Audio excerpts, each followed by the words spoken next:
Hello, hello, hello, hello, hello, hello. Hey there, everybody. Well, hopefully, I sound all nice and dandy. How's everybody doing?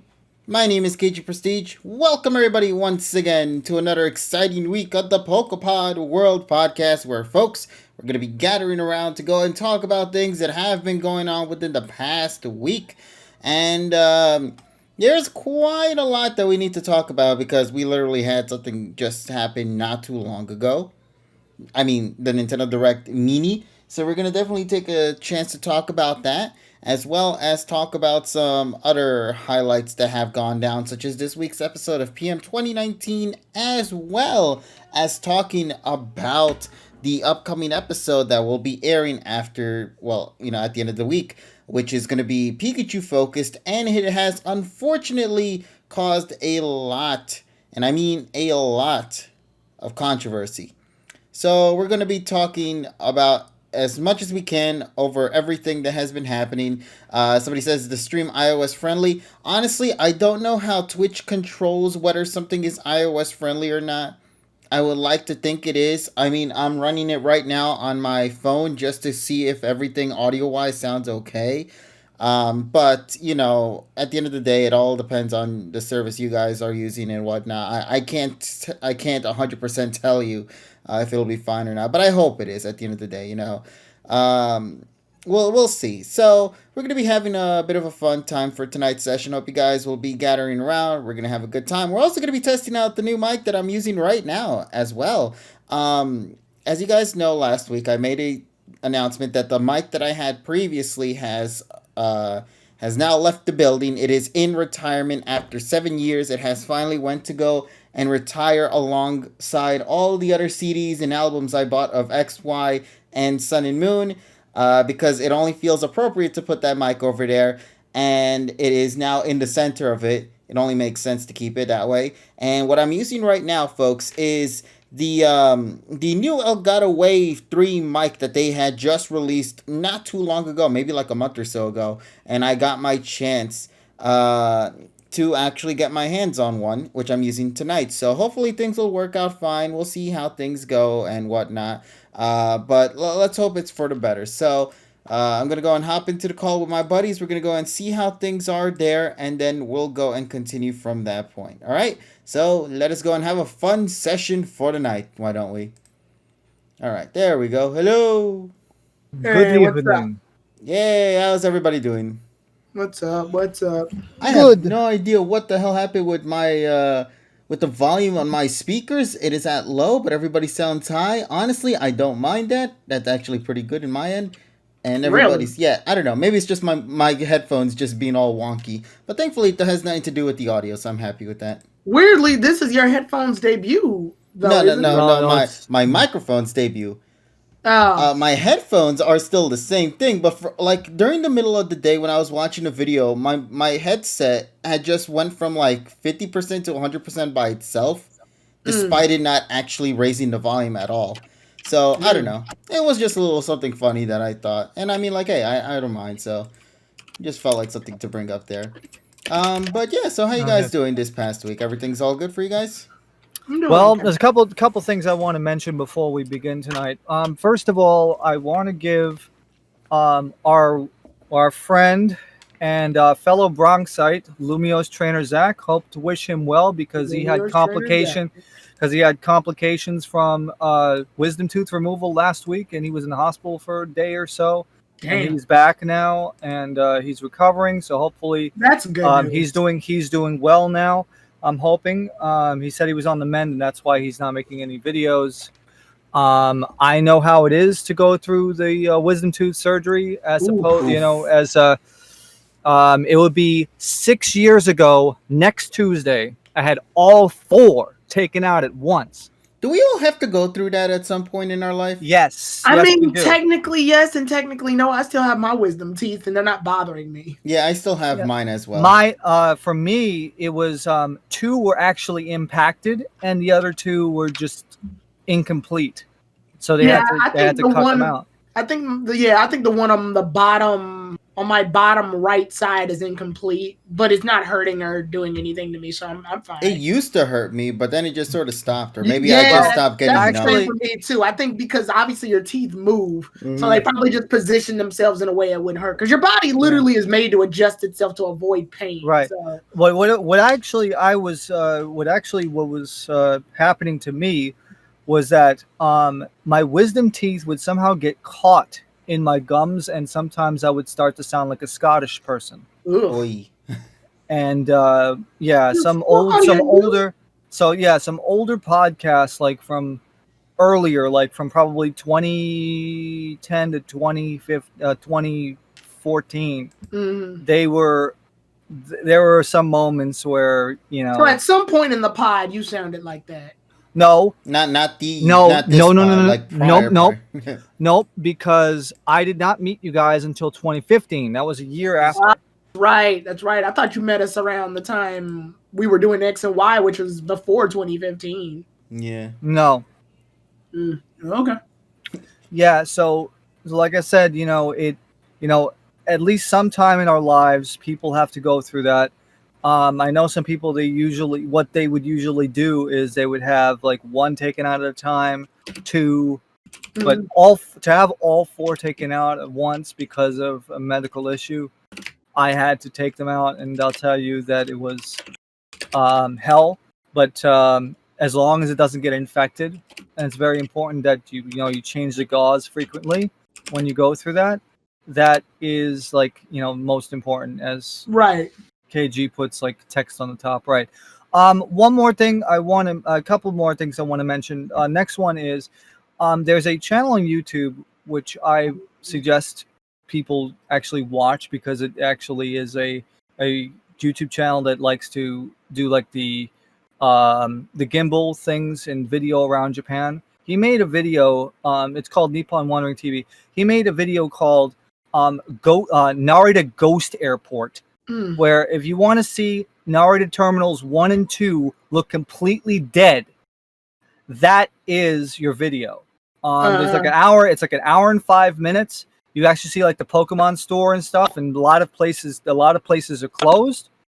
And it is quite astonishing, considering that I've gone through Narita Airport like 8 times, going there and coming back, and to see it so dead is just crazy.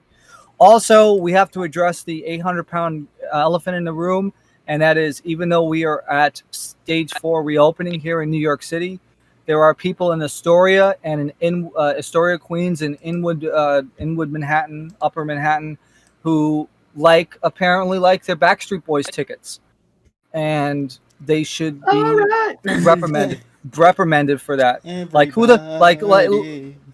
Yeah, because basically you have one of the videos in Inwood at the 207th Street in front of a gas station, stripping on top of a car. I'm like, wow, you're stripping on top of a car to get the Backstreet Boys tickets. Yeah, that's crazy. And you had people like Backstreet Boys, all right. Yeah, and then you had people like drinking with open containers in Astoria. Like you have people that are violating the social distancing and the open container law, and apparently they shut down that place because good for them. So, we're getting closer to getting back to normal, but it's just that, jackasses be jackasses and they don't want us to do anything. You just gotta be safe, as we always say every week. So wash your goddamn hands. Please. Wear your damn masks, please. Yeah, and also, could we also increase our literacy rate in this country, because some people don't understand the word Adult Swim? Oh my God! It's that show. It's the Cartoon Network segment, right? Yep. Omar, the channel again is Family Guy. The channel again is I think he's probably referring to what I said before. It's Nippon Wandering TV, one word.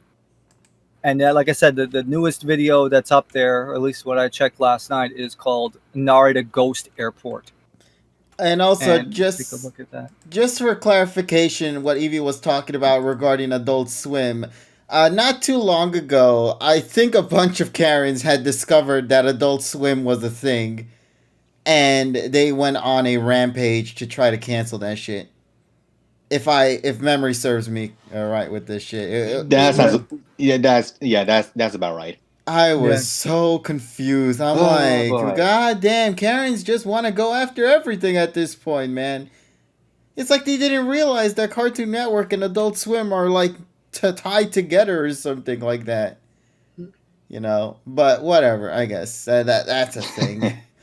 All right, so there's quite a lot of topics we're going to obviously be talking about for tonight. But first, Yeah. before we actually begin, let me just go and introduce everybody that is in the call. Of course, we got Tyrone the God 3. We got our Hey. boy TSS Killer. We How also you got doing? our other buddy here, Alpha Evie. How you doing, Evie? Hello. Hey, doing good. It's been a while since I last been here. It has been a while. Yeah, you normally been hanging out in the Annie side of things with the Annie Pod. Yeah, I just thought I'd take a bit of a small break.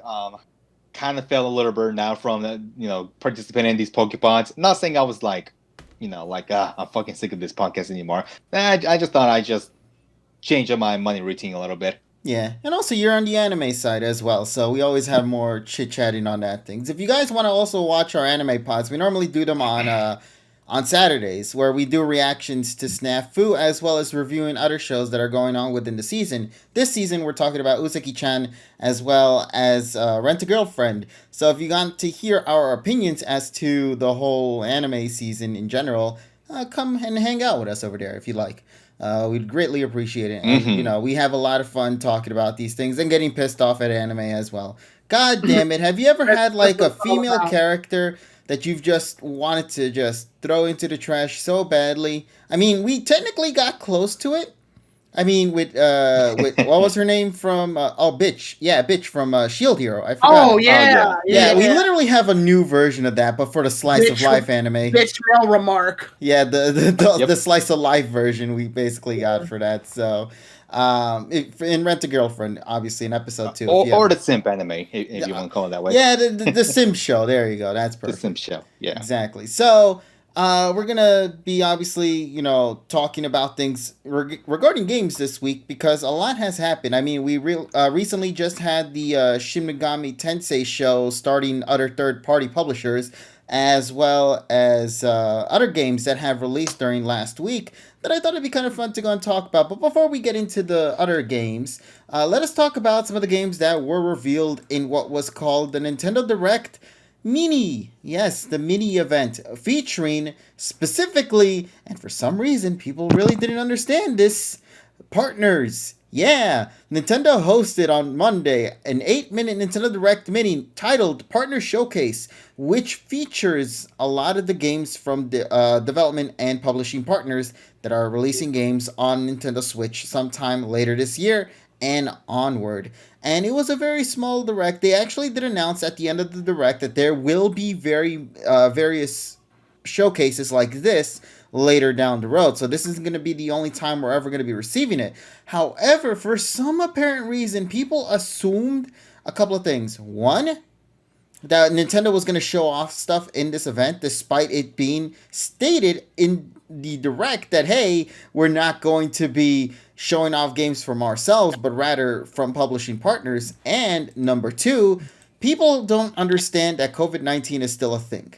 The Backstreet Boys Soul event, Yeah. because at the start of the video, before it even began, they actually stated, hey, the events that are happening right now is still a thing. Titles and stuff will change at some point in the distant future, so understand that when watching these events. So Please understand. yeah. So this is something that I feel a lot of people are not realizing, and I'm like, I don't really? understand the English. I'm like, okay, so let's take this out of the way real quick. Number one, the Japanese Direct was like a billion times better than the English Direct in almost every single way possible, aside from Really? Or so I've heard. Yeah. Okay, Tyrone, you've never seen the Japanese Direct? I just watched the English one right before the Okay. pod, but no, I didn't get to see the Japanese. So there were various games that were also shown off during E3, I believe, of last year, of some games that they had during their showcase, the Treehouse event, and in there was one particular game, I forgot what it was called, but it was something that was also going to be released here in the US as well as outside of Japan. For some reason, that game was only shown off in the Japanese Direct. despite us knowing that we're going to be getting it here soon. You know, and I'm like, that game looks great. It looks like a mixture of like Mega Man with some parkour elements into it. And as the chat mentioned, Sakuna of Rice and Ruin. It looks like a lot of fun. I'm surprised they didn't actually include that in this English Direct. Also, another game in particular that I'm really pissed off that they did not show off in this Direct, that they should have, because even the publisher themselves actually talked about it and tweeted about it, stating, hey, Atelier Ryza, yeah, you remember that game we released last year? That's actually getting a sequel story. Yeah, we're making an Atelier Ryza 2, and it's going to be coming out to Nintendo Switch later this year. That, to me, is so exciting. That was my bombshell hype moment right there, because I love the first Atelier Ryza. In fact, Atelier Ryza was the reason I got myself into the Atelier series. I really loved everything about the Atelier Ryza game. It's a nice, calm, anime game, that focuses on alchemy and just fusing different materials together to create weaponry and even just stuff to kind of use for potions, accessories, etc. You get the idea. It's based on alchemy. So I love the first game a lot. And I hear that a lot of Atelier games tend to always move onward, as in they never tend to kind of go back to repeat certain games and like bring it back as a sequel. Like they never make like a continuation as much as you would think. They always go to like a new cast of characters, a new setting, a new plot, etc. Here, for first time in a while, they're actually going to be bringing back the cast from the first game. And if you've played the first game, you'll understand that this is a very big deal because of the events that played off in the previous title. And they're going to be coming back for the second one. And I'm very excited about that. And also, it takes place 3 years after the events of the first game. So a lot has happened since then. And I'm very much looking forward to what Atelier Ryza has to offer. So there are games like these that are being shown off in the Japanese Direct. Games that actually have hype in them. Because, like, you know what was funny? During the time that Atelier Ryza was being premiered for the first time in the Japanese Direct, guess what was revealed for us here in the US side? WWE. They thought... Yay! Yeah, they Yeah, thought the game that's broken because Ukes went out of fucking business. Ukes. So it's like, come on, man, you could have just put in Atelier Ryza here. I could have easily told you, man, it would have been the most hyped Direct ever, because I love that franchise, and I would have preferred it being like that. So yeah. I didn't really like the WWE, but if you want to check some other games that you know are going to be coming out to the US side at some point in the future, they have some pretty great games shown off in the Japanese Direct. But lastly, let's talk about the big Megaton announcement that was revealed at the very end. If you are a Shin Megami Tensei fan, or if you are a Persona fan, because technically, if it wasn't for Shin Megami Tensei, Persona wouldn't really be the thing that you see today. Right. We are getting a HD remastered of Shin Megami Tensei 3 Nocturne. That, to me, is exciting, because it's like one of the... I need to play the Shin Megami Tensei games. I think you'll enjoy them, but I really hope to dear God they fix the RNG in that game. Tyrone, if you have bad RNG, you're going to have a hard time with that game. Oh, well, shit. Yeah, but that's, my life is bad RNG.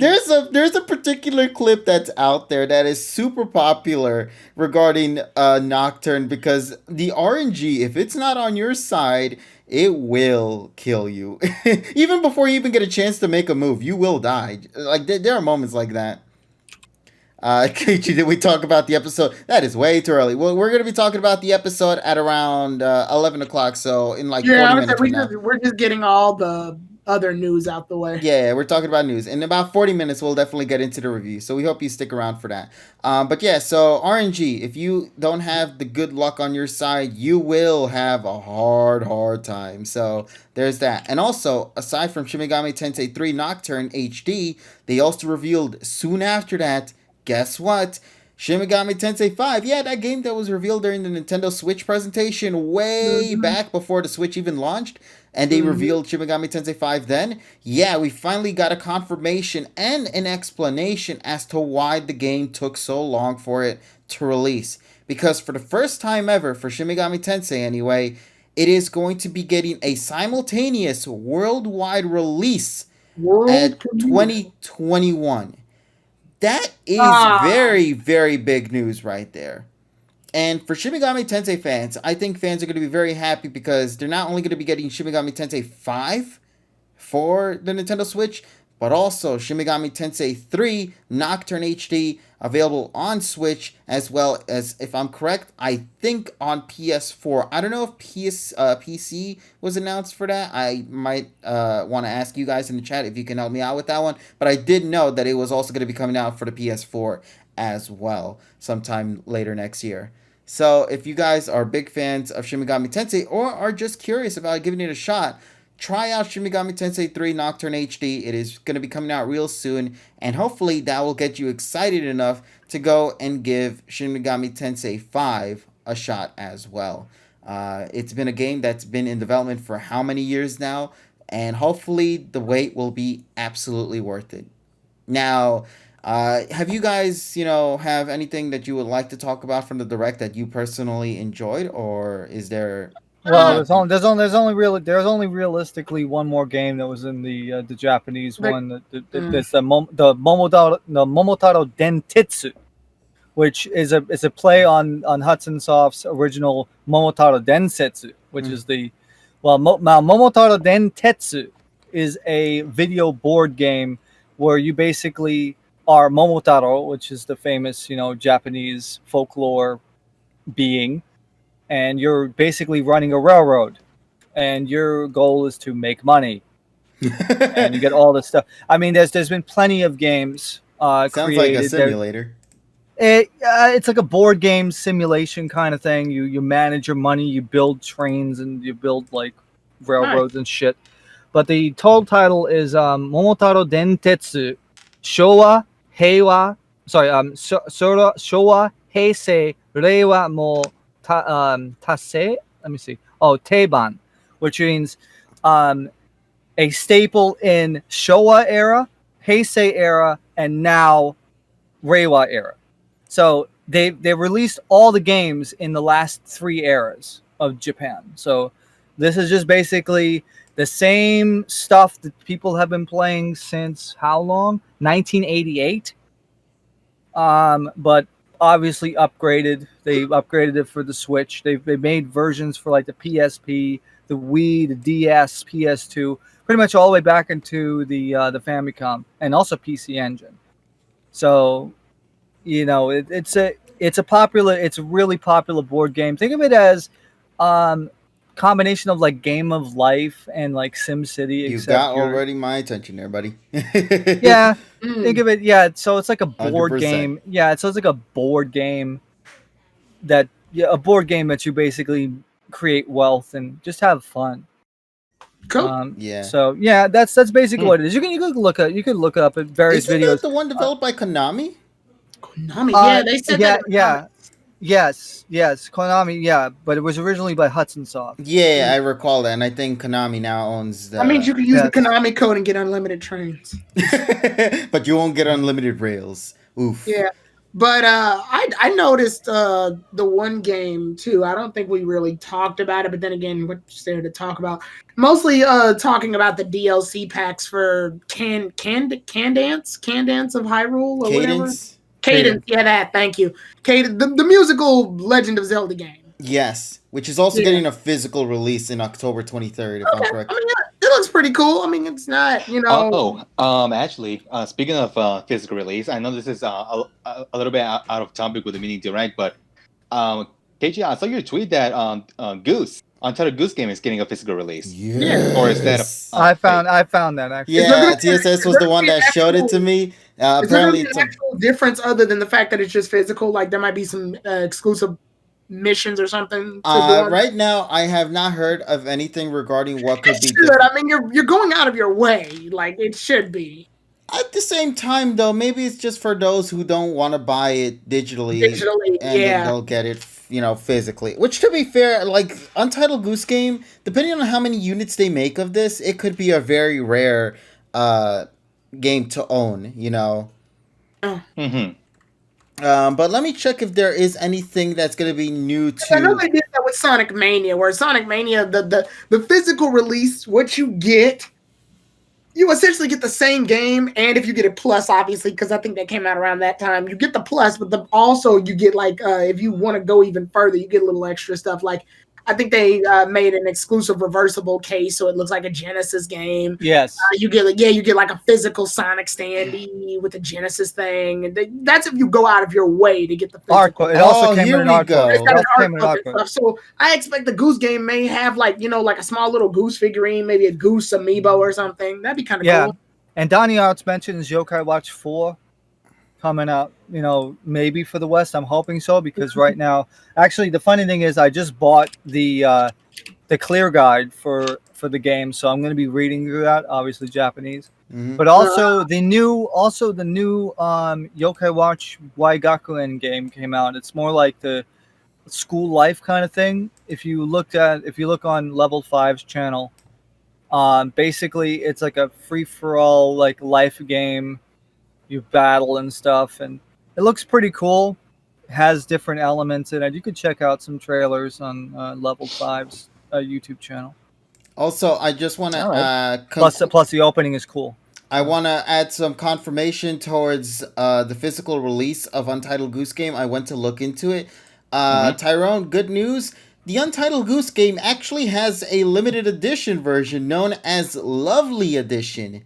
All right, there you go. How lovely. I don't know. I just feel like if you're getting a physical copy, they gotta go. Some time has passed. They gotta give you something else. All right, so here's what it Yeah. is. It says here, of course, obviously you'll get the game. The innovative, eco-friendly elements, 100% recyclable packings, and biolefen shrink wrap only available at iambit.com. iam8bit.com, I should state. Exclusive reversible cover sheet. The actual Plaza catalog, which is a 24-page mail order style circular, 11 by 17 fold out town map, hand drawn by Marigold Bartlett. A sticker that's basically no goose. It's like the don't cross or don't pass, and then there's just a picture of the goose right there, and region free worldwide compatibility as well. Which will be shipping around the third quarter of 2020. Now, it is something to be excited for if you are someone who is a big fan of the Untitled Goose Game. Yeah, basically me. I love the design of it. It looks really nice. I will say that. I think the PS4 has a better version, honestly, only because the way they're having for the PS4 is like it comes with like a box, a sleeve box or something like that, like where you pull out the what do you call it, the actual game out of the box first before you then open it. So it has something like that going for it. I'll show you guys the image just so you can understand. Slip cover. Yeah, there we go, the slip cover. Thank you. That's the kind of name I was looking for. Whereas the Switch version doesn't really have that, but it does have other goodies to accompany it. So, I like it. I think it's looking great. The fact that I can have my goose now physically is something that puts a smile on my face. So I'm very excited for this. I will plan on pre-ordering this and probably seeing if they will have any other sort of differences on the game when I actually get my hands on it. Now, if I'm correct, let me see. There's also going to be a vinyl soundtrack for the game as well, which makes me beg the question: What was the soundtrack for the game? Because it only had like one song or two. But okay, maybe they'll release a 45. No, yeah, they'll probably have like extra soundtracks. Yeah, so I mean it's also 100% recycled vinyl as well. The color is a surprise apparently. But yeah, so this is something that I'm very happy to see and can't wait to hear more information about it in the coming weeks as we approach the release of Untitled Goose Game. So if you guys have yet to buy the game, first of all, you should. Secondly, if you don't want to own a digital copy, there's the limited edition with extra goodies as well, so make sure to get your hands on that before they sell out. Given past records of indie games tending to sell out, pretty fast, it would be no surprise to see this game also sell out quickly and also be in limited quantities. So, yeah. I'm just happy to see Untitled Goose Game get the amount of recognition it did because I thought that this indie game was something that I only would love.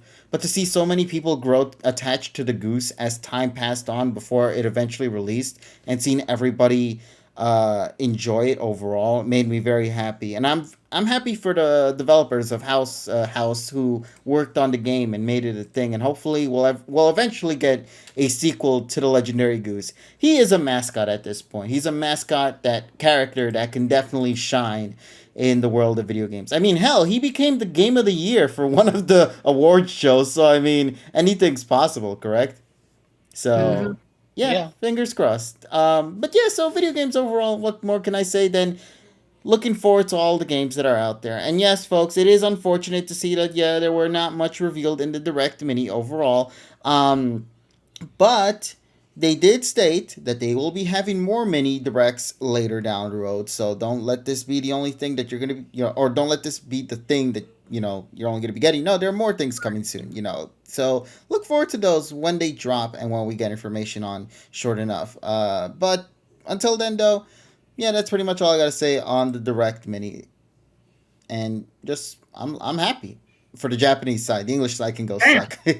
Yeah, like seriously though, they took away my Ryza from my English Direct, man. I didn't know about Ryza coming out until after the Direct was done. If they had shown Ryza in the English one, I would have said it was a solid Direct in my opinion. Just saying. But well. Now, I feel like I had something else I wanted to talk about in particular from the video game side. Oh, right. Last week, we actually had a couple of games that were released. Obviously, Tyrone, you had the opportunity to play one of them not too long ago in your stream. Yeah. And we'll obviously be talking about that in just a minute. But there was another game as well that released on PC, or rather, not really released, but also got an expansion pass to it, being the Master Chief Collection. Now, Halo is a franchise. I saw you were playing that. Oh my god! The moment Halo 3 came out, I went straight to buying the full goddamn thing. Instead of buying Paper Mario: The Origami King, I went out of my way to buy the Master Chief Collection, and I got because the thing about it is that I have a lot of friends that I play Halo with or played Halo with a lot back in the day. On Xbox 360. We used to love playing that game on a daily basis. After high school, after studies, in the weekends, we always would gather around, play like 4 or 5 hours of Halo.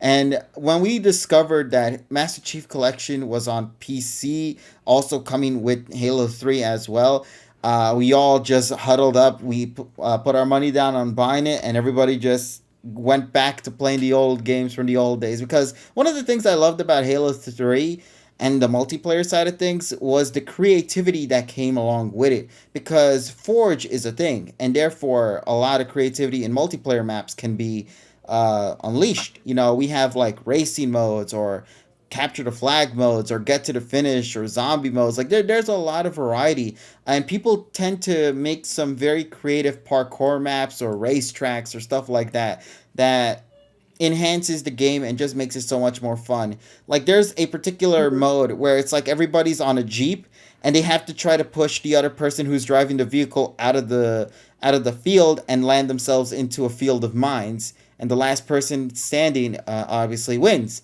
I remember that. Yeah, so it's shit like that, And then there was another one where it's like everybody had we had an Indiana Jones map as well, where everybody had to run away from like a giant obstacle that looked like I think it was like a golf ball, but they tried to make it look like the Indiana Jones, giant huge rock. boulder. Yeah, so it was shit like that we got to play again. And I was very happy to not only play the game, but also play the game with my friends as well. And I think that's the appeal of Halo, is when you have a group of friends that enjoy this. And I guess this also applies to just video games in general with multiplayer. If you have a group of friends that enjoy the same thing as you do, and you all share that love for it and get together to play it, you're going to have some amazing memories coming out of it. And to me personally, that's what happened for me. I loved everything about Halo.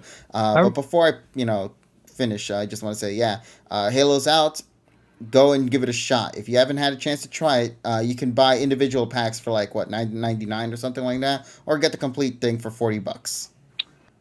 Right. Back in the day, since I'm older, what we used to do was we used to play Unreal Tournament in LAN parties, and also later on, a little bit later on, a few years later, I used to play Quake 3 because I was exclusively a PC guy with the in terms of the multiplayer. Then it was COD 4, then Battlefield Bad Company 2, then Battlefield 3, and then after that it was pretty much when fucking people with aimbots started to come with Battlefield 3. I just said, what, fuck this, I'm not gonna play that anymore. Shit, I'm out. No, yeah, because it's like because to be honest, I've had Battlefield 4 given to me for free because of Origin, and it's like I never fucking played it. Because first of all, the problem with Battlefield 3, 4, 5, and 1 is that they have this stupid web browser launcher instead of having going into the damn game and looking for multiplayer inside of the game. Because Battlefield Bad Company 2 had that. It's like, why the fuck do I have to have a web browser open just to play a freaking game? It's stupid. It is. I mean, and the crazy thing is, yeah, it's EA. Yeah, but pretty EA much. did. Yeah, but EA fucking did that. Yeah, they did that. They did the right thing with Battlefield Bad Company 2, where the server list was inside of the game, where you didn't have to have another web browser open just to freaking play, just to find a multiplayer match. I mean, even Quake 3 and Unreal Tournament still freaking used internal. What the hell happened to a server list? COD 4, original, of course. Server lists and making your own servers. Like, you can't even do that anymore.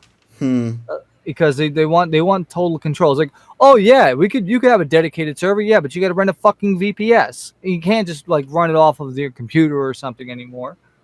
That's why I like playing the older games. Yeah. Because then I can be able to host my own games, and then go back honestly, and go ahead. Yeah, honestly, EA as a game company just not that great.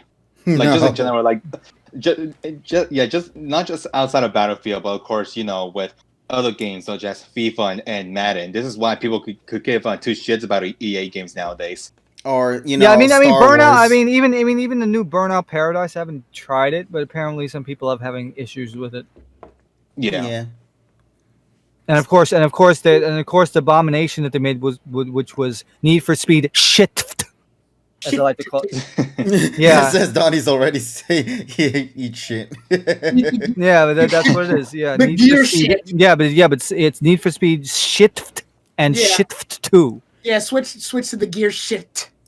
I have ship it. You're about to shit myself. But also, didn't they talk about Kingdom Hearts 1.5 coming for the Switch at some point? No, that was never confirmed. It wasn't confirmed, so it was just that was a theory because the Melody of Memories. I heard about it. Yeah, I heard about it during one of my streams, and then obviously the other game was the game I streamed yesterday, which I had a blast playing. I'm not sure why it's not as famous as it is right now. Probably because of Ghost. Oh no, it actually is the best-selling Paper Mario game, I believe, in Europe right now at the moment. And I'm not surprised. It's a blast. I had a blast playing it. Paper Mario, the Origami King. I haven't played a Paper Mario game since Super Paper Mario on the Wii. So I missed out on a lot of other Paper Mario games that did come out, or at least I think about two or three Paper Marios. I know there was the sticker one, and then there was also the Color Splash one that I didn't. And also Paper Jam too. Yeah, and Paper Jam, that was the other one. I didn't get to play those, but I did get to play this one, and I gotta say, the writing in this game is amazing. Oh. Like, I won't spoil too much because this is at the beginning of the game, but it's Luigi says it. And they stop by to Princess Peach's castle to do the origami festival or whatever. And Luigi tells Mario, he goes, "You go say hi to the princess. I'm going to go park the car. I don't want to pay the valet." And I just start laughing. I'm like, this is great. Yeah, Luigi's an asshole. I'm like, this is awesome. I love that this game has such great writing. And the best part is that it's clean. And you like clean, I'll tell you right now, just someone who does as much comedy, as I do. Clean humor is hard. It's amazingly difficult. So if you can do it right, it's got so much charm to it. And it's good to see Paper Mario still has a lot of great moments in it. And I'm definitely going to be streaming it tomorrow. So yeah, you know what? Let's have fun with Paper Mario. That's what we're going to do. Well, yeah, we're gonna stream Paper Mario tomorrow. That's pretty good. Yeah, I'd be down for that. I unfortunately wasn't able to see your stream live because I didn't get a notification for that shit. And I'm like, bro, Yeah. I was bummed out because I loved everything I've seen so far of the Origami King. And I think one of the things that turned me off on the Paper Mario series, because my favorite one is the one that everybody likes, the 1,000-year door, yeah. But I think when they stopped doing turn-based was when it turned me off. When the one on the Wii is not turn-based, I don't think. No, it's platform. No. Right. So when they kept making them, though, I didn't know they returned back to the turn-based system. They just changed it up to where it's got like a wheel. Now it's a legitimate turn-based game. Yeah, it's an action turn-based game, and they do like this wheel mechanic now. And I think that was from Color Splash, because one of the characters. It wasn't.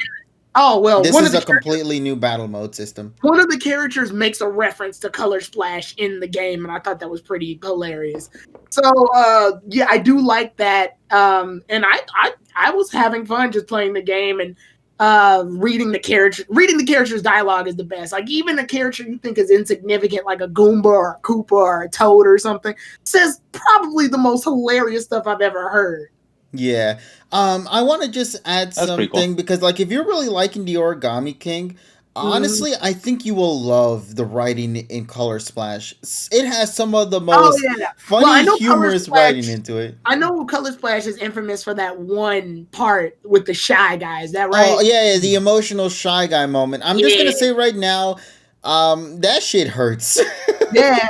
And I remember one where you have to find these. It's a little part, so it's not like big spoilers or anything. You got to find these toads, and it's optional. You can make the choice to do it if you go out of your way. You got to just find toads that are scattered all throughout the game. And I found a toad behind a sign just because I got curious. It comes out of the thing and goes, "How'd you know where I was? I didn't even know where I was." There was another one that made me laugh my ass off. It was like, "Oh man, thank you for releasing me." Now, it was like something about like, now I'm gonna go on an adventurous thing or something like that. Also, by the way, I have amnesia. All right, bye, or some shit like that. Yeah.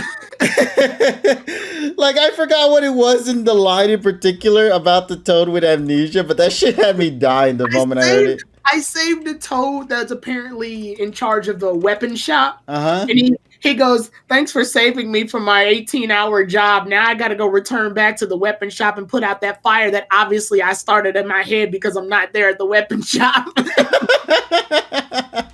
like, this is great. Oh, you know, honestly, you should just go to like find all the toads because they all have beautiful one-liners.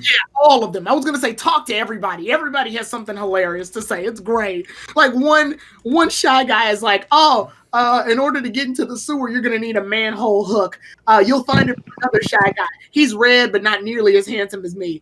And then you go to find the Shy Guy, and your partner who's with you goes, "Hey, look, it's a Shy Guy. He's red like the other one, and he's kind of handsome, I guess."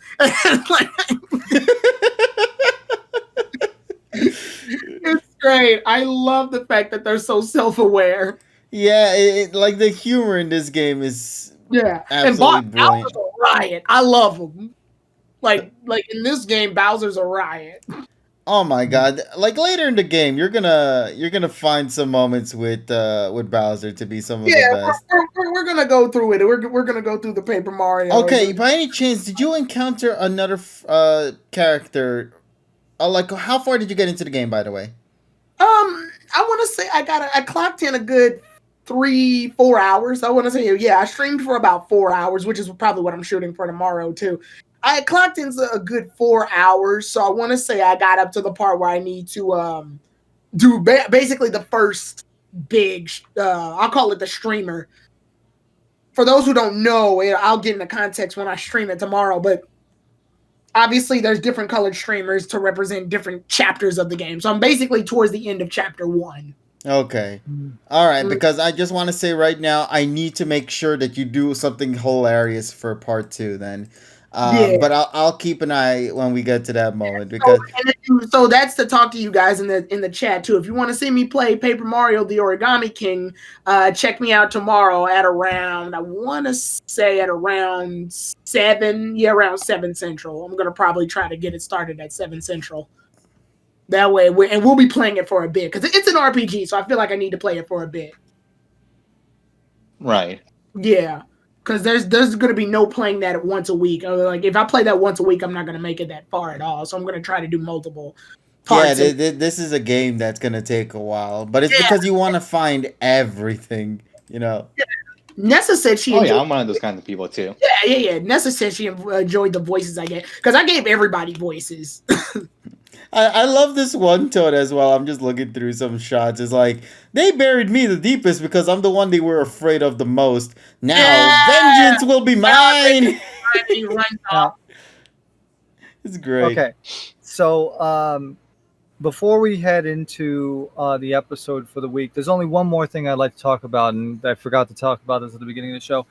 For anybody who knows what the hell Jeopardy is, I mean, if you are alive and living in this country, you know what the hell Jeopardy is. Mm-hmm. Yes. So, Alex Trebek is going to be hosting.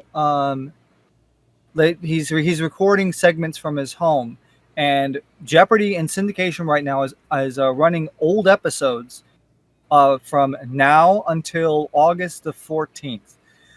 Tonight was the re-airing of episode 1 from September 1984.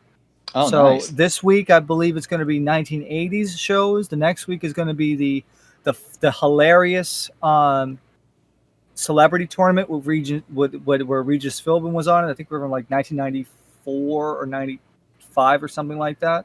Mm-hmm. And then I don't know what's going to be after that, but if you have never watched Vintage Jeopardy before, you should, because it shows you how far we have come in the 36 years that Alex Trebek has been hosting the show. So you guys should definitely check it out. Check your local listings, syndication. Here in the New York market, it's on WABC Channel 7 at 7 p.m. Monday through Friday. So check your local listings. Nice. Cool. That'll be something to keep an eye on. And also, if you don't mind, if I could just say something quick before we get to the episode. Sure. So I was looking through Twitter, and I just came across a tweet that I retweeted a little while ago. So I just want to pay my respects to one of my favorite kids shows growing up. Around my preschool and kindergarten days. Joanna Cole, the creator of the Magic School Bus Bucks, unfortunately did pass away last weekend. So heard. Yeah, so man, like you guys have no idea how much the Magic School Bus has got me. Like it legit got me excited for school. I kid you not. Like other than that, I wouldn't be excited for it, but you know. Well, I mean, for some of us who's actually old enough, Magic School Bus actually started on PBS. That's right. I still remember that clearly. Yeah, because since PBS kids shows have a little bit more length because they don't have commercials, It used to be a call-in segment at the end. Now, this call-in segments were on the VHS and the DVD versions. I'm not sure if they're on the streaming versions, but I still remember the jingle introducing. It's like Magic School Bus, and it was like all the different cultures of the world. And it's like you see a globe, and you just hear just all different accents of people saying Magic School Bus. Mm-hmm. But they cut that when it went into syndication in 1997, if I remember correctly. Yeah, I mean, honestly, I think just in general, PBS back in like the 90s, where you had the Magic School Bus, I believe Sabumafu existed at the same time. Yeah, Shining Time Station. Come on, man. Yeah. But man, like that was the good PBS. Oh yeah, from like the late 80s up until about 2003 or something. That's probably the best. So, yeah. Mm-hmm. Yeah, definitely. But yeah, I just want to give a huge shout out and pay my respects to, of course, Joanna Cole, who who created the Magic School Bus series books that inspired the TV show. Mm-hmm.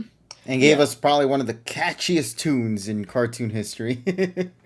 Well, that's that's thanks to little Richard, who Of also course. passed away last month. So Yeah, it's hitting hard, man. In just almost Mhm. every corner. Whether you are a music fan or just a show, or a fan of the show, fan of the books, etc. There's just so much to think about, and it's unfortunate that these events are happening. But the legacy that they have left on will always be forever remembered, and that's what matters Mm. most. Yeah, Yeah. and speaking of PBS, there's just a little meme that I just want to show you guys in a little bit, but Okay. you guys can continue. All right, so I guess about that time, unless we have any Um, other thing to talk about, gaming wise, I feel like there was another topic I wanted to talk about, but I think everybody managed to get their message across. So you guys all ready to begin then? Because I know this week's episode of PM 2019 is definitely one that a lot of people were excited for. Mainly because of the fact that this is a Yamper focused episode. So, yay, development for Yamper, correct? Well, Slash Koharu. who? No, I'm just kidding. We'll get to that real soon. So, ladies and gentlemen, let us go and take this opportunity right now to go and talk about the events that have happened within this week's episode of PM 2019. This episode focused on actually Koharu, her family, Yamper, and a bird that they assumed was dead, but thankfully was just simply unconscious. You know, that's probably one of the things that caught me off guard. The way Yamper brought Pidove in is exactly the same way that most pets bring in dead animals. Yeah, so you know what? I do appreciate the little Man was nods like, there. what do you have in your mouth? No, I love how the family was like, it's a bird. Well, bring it over here. You know. But okay, so let's take a couple of things to note here. For starters, this is probably one of the better animated episodes we've gotten in a while, man. Yeah, because it's a solo Iwane episode. And you Again, know- For some weird reason, whenever they do a Koharu episode, they do that. No, it's also because Awane just happens to be the one to do Oh, the yeah, rest of it. yeah, he's It's just almost doing like the when you whole watch- the solo yeah, show. The It's solo. almost like when you watch a Koharu episode, the show almost turns into a different anime to me.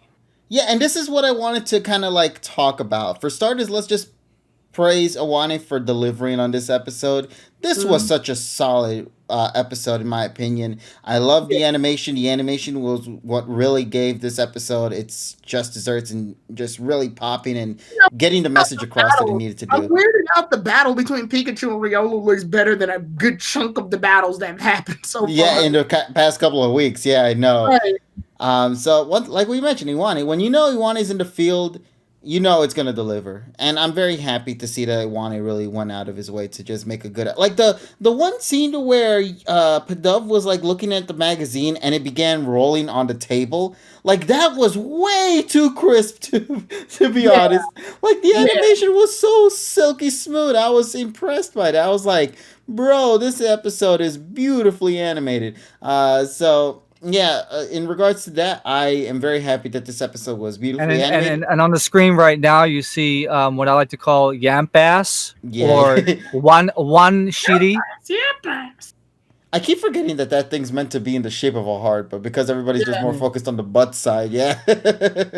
Booty. And now, the thing, so animation, beautiful. Story-wise, beautiful as well. I really love this episode. And just another thing to note, in my personal opinion, after seeing the events that played out in this episode, I don't really want to see Koharu travel now. Really? Why is that? I really want episodes like this, but more frequent. Well, the thing about Koharu's episode, the two of them, I've always liked to think that when Koharu shows up and she has an episode, it turns Pokemon into something else. And this is what I like to call the best slice of life episodes of Pokemon, minus the battles at the end. I'm sensing a little trend with these Koharu episodes where you brought this up, Tyrone, like just now, like every time we have a Koharu episode, it's just been like slice of life. It's a slice of life episodes, yeah. Which honestly I wouldn't mind because I know a lot of people were anticipating Koharu to like, hey, when is she joining up the group?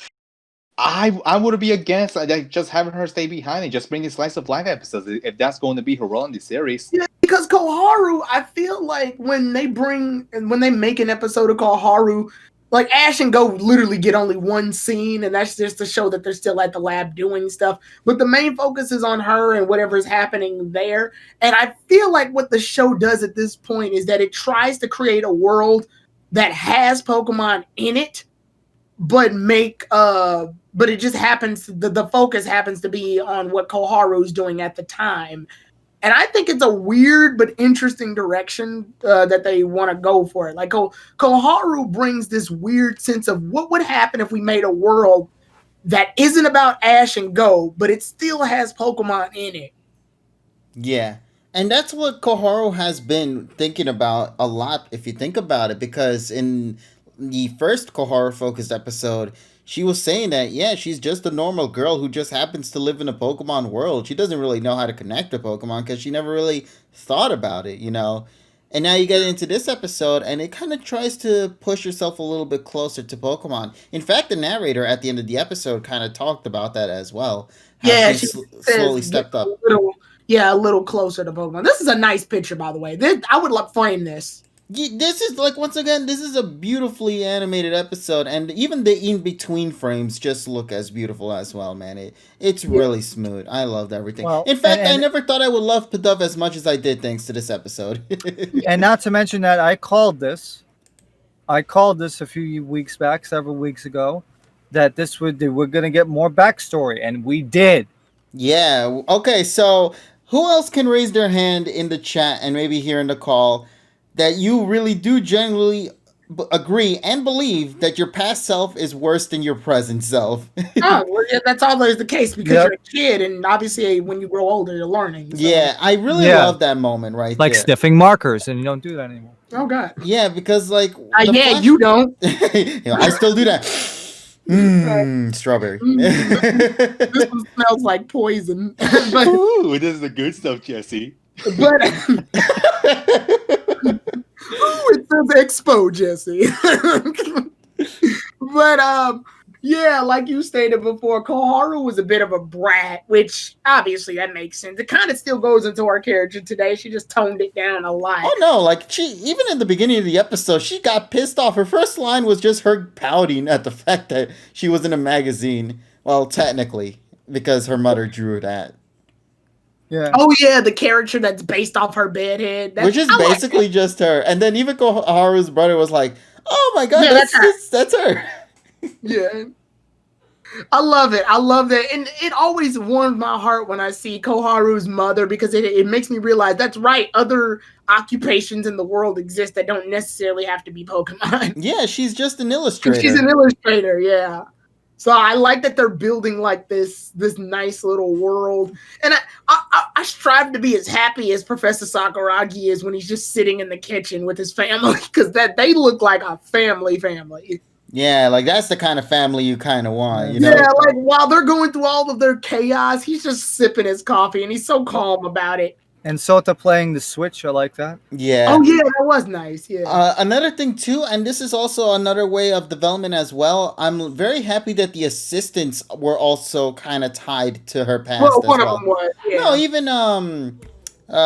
the female assistant was also a little bit close to them because she stated something about having like a little sister or something like that, or something about being younger. She had something of that sort. Yeah.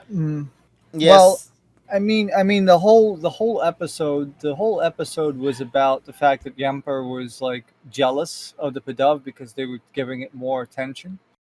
Yeah, and they specifically say jealousy, and in that specific scene with the assistants, they mention, well, Koharu used to be jealous too, because it was like the jealousy was, because they got Yamper and all that stuff, and that's what the whole thing was. So it's kind of like a reciprocation, of a few years prior. And especially during that scene where Koharu's alone in the park and you see a bunch of Venonat coming to attack her or coming towards her. By the way, can I just say, the way they walked reminded me of another Pokemon. What was their names again? The ones from Galar, the group that looked like Kirby. Phalanx, was it? Phalanx, yeah. They walked just like Phalanx in that scene. Yeah, well, it's basically like a march, right? Yeah, They're because that's marching why. towards her. I thought that was adorable, though. In all honesty, despite it trying to be horrific and whatnot, I just found that very cute. Hmm. But anyway, continue on, buddy. Well, yeah, and that's really, and that probably also proves that the kind of like, I guess, mistrust that Koharu had with Pokemon, considering that she was jealous of Pokemon, Yeah. having the her parents treating the Pokemon, with more, well, with more, giving more attention to to Yamper than her. That's why she was so jealous. And now it's kind of like, now the jealousy that was with Yamper is with with Pidove, and now it's comes full circle, and she understands that now. And Yeah. that's how you can tell there was character development. And finally, as I said several weeks ago, as I'm going to be mentioning this a lot, Koharu needed something to develop because she couldn't be mad about Pokemon forever, and I think this was the turning point.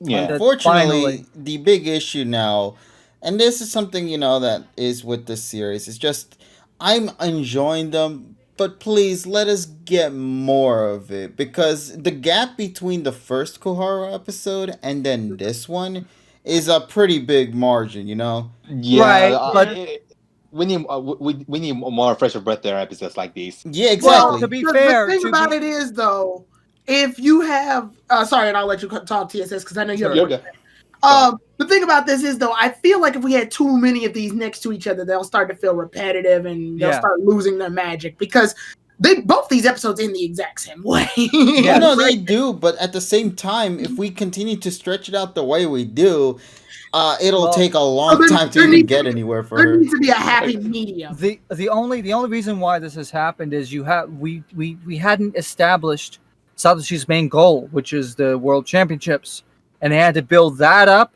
and you have to build, ghosting Ghost. up.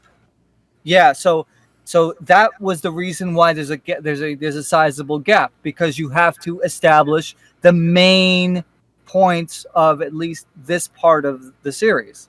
I assume So Koharu, by the yeah. version 2 of the opening that we're gonna get, that's when the Koharu stuff is probably gonna start kicking up a notch.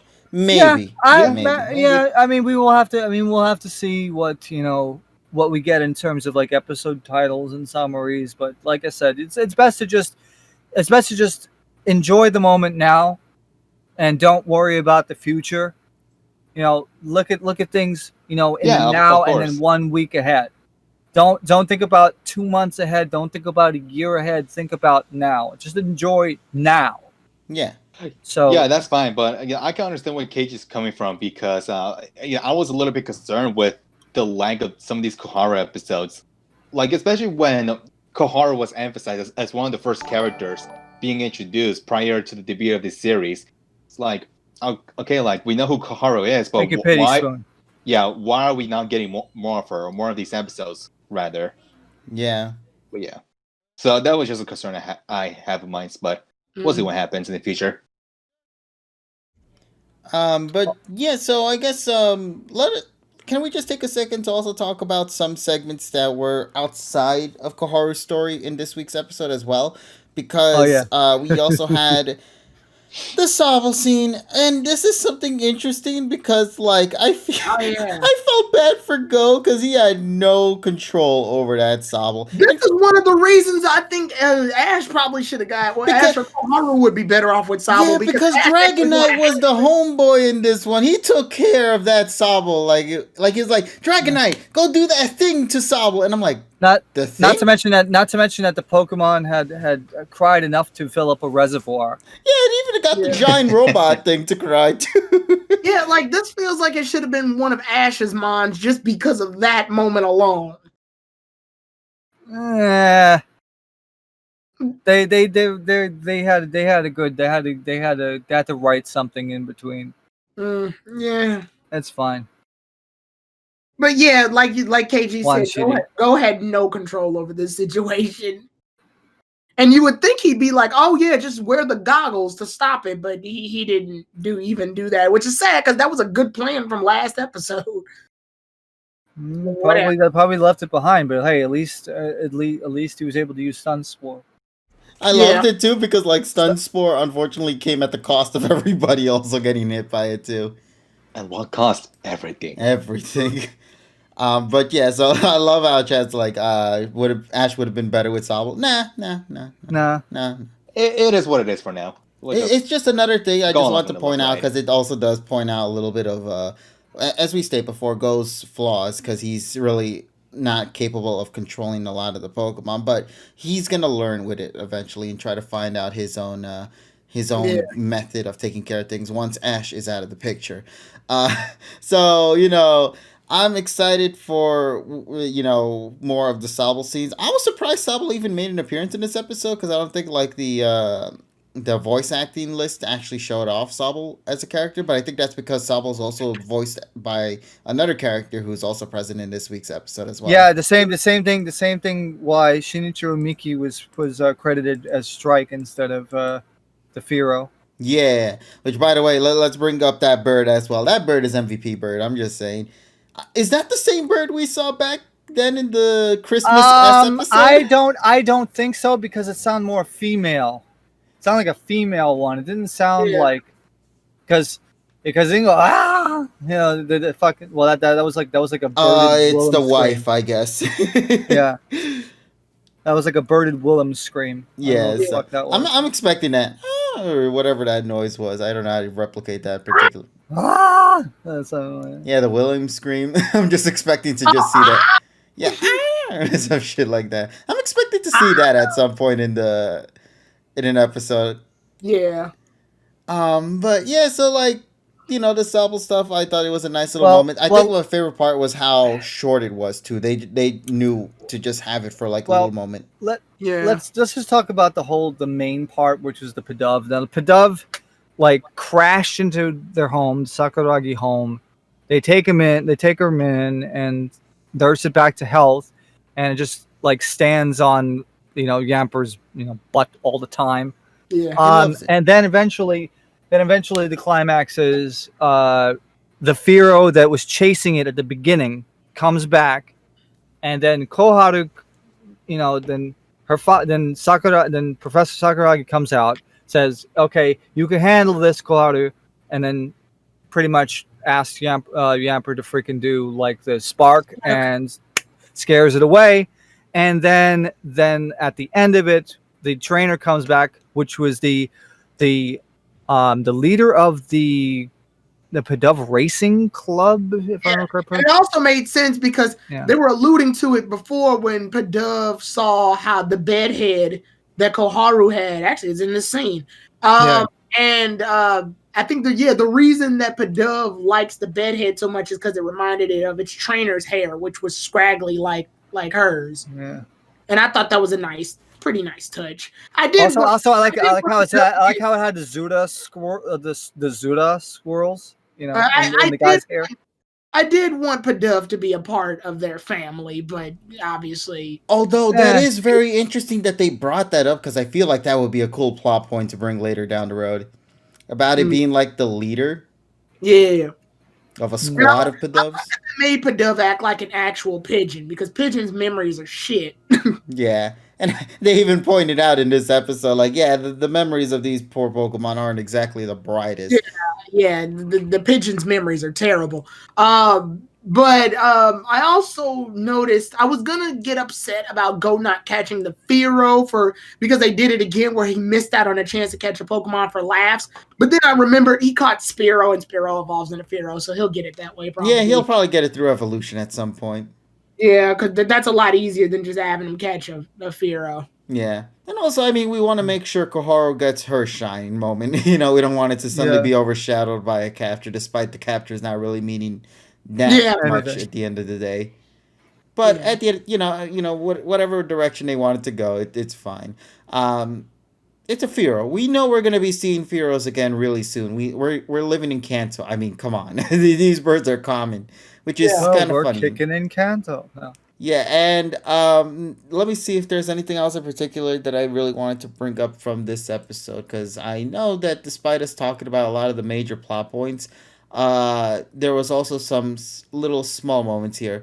The As we mentioned before, the Ash and Riolu training montage, I also was very happy to see because Mhm. this episode, or not this episode, but rather this series is really doing a very solid job in consistently training the Pokemon on screen, despite it being very Mhm. minimal. What are your thoughts Right. on that? I think it's good. I think he always does that with his baby Pokemon, so I'm glad they're being really consistent with it. At least in Best Wishes, I remember he did it with Scraggy, so Mm. I'm glad Well, they're keeping that up. well, and also because eventually it's going to become Zace, so I think that's why they're grooming him to Yeah. train Riolu now. Yeah. And plus, hey, Lucario sells things. Buy our toys. Yeah. Unfortunately. Yeah, John loves that, except he doesn't.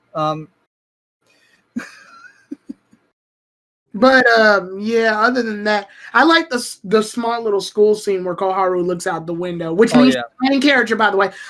She looks out the window and sees the Pharaoh. The very Pharaoh is the one they deal with later. But she's just like, I hope a dove gets to fly like that soon or something. It's a nice little scene. Just to show that she's Yeah. actually sitting there thinking about Pokemon now rather than just them being an afterthought. And I also like that she points out, she's like, what, Yamper jealous, but I treat them both the same. Yeah, and then like they point out, yeah, but you weren't like that back in the day, you know. Yeah. Mm, So I thought it was actually kind of sad when young Koharu yelled at Yamper and then the day after they just couldn't find it. yeah. Yeah, that was pretty. It gets to you no matter what stage you're at in your life because it makes her feel like she inadvertently caused the Emperor to run away. Mm, Now she's Agreed. like, as a little girl, she's like riddled with guilt. mm. So that was a nice thing. Now, another thing I guess to talk about is just what do you want to see now, like next from Koharu? If you were to just think of an episode that you would like for Koharu to do next, what would you like for her to do? For me personally, given that we're still with the school theme and everything, I kind of want to see her friends a little bit more. Yeah, I want to see them go on a trip or something, you know. I want to see her Yeah. with her friends, and she has taken more of a lead role where she knows how to handle Pokemon a little bit better now, rather than just sort of straying away from them because her friends think they know her. Her friends would be like, "Oh, Koharu, you usually aren't this close to Pokemon. So what's happened?" And then she'll think back to those 2 episodes, and she'll realize, "Oh yeah, but my dad, his job, and go." Yeah, it's like she'll be able to kind of get away from the fact that she's Like, simply yeah, Sakuragi's daughter and just be herself. her friends will see a different side of her that they didn't think they see, and that's because she's been hanging around the others in the lab now. Well, and plus she's technically learning. I mean, Yeah. that's what she's going. She's going through life and she's learning, how to deal with it. Or hell, And- I wouldn't mind if they did like a trip to Sakuragi's lab as like a part of their school thing. Yeah. Yeah, so she's the one that takes charge because she knows more about the lab than everybody else, obviously. Mm. Ash and Go could be gone somewhere. I also want Gengar to fuck with them too. Yeah. That's good. But yeah, Oh.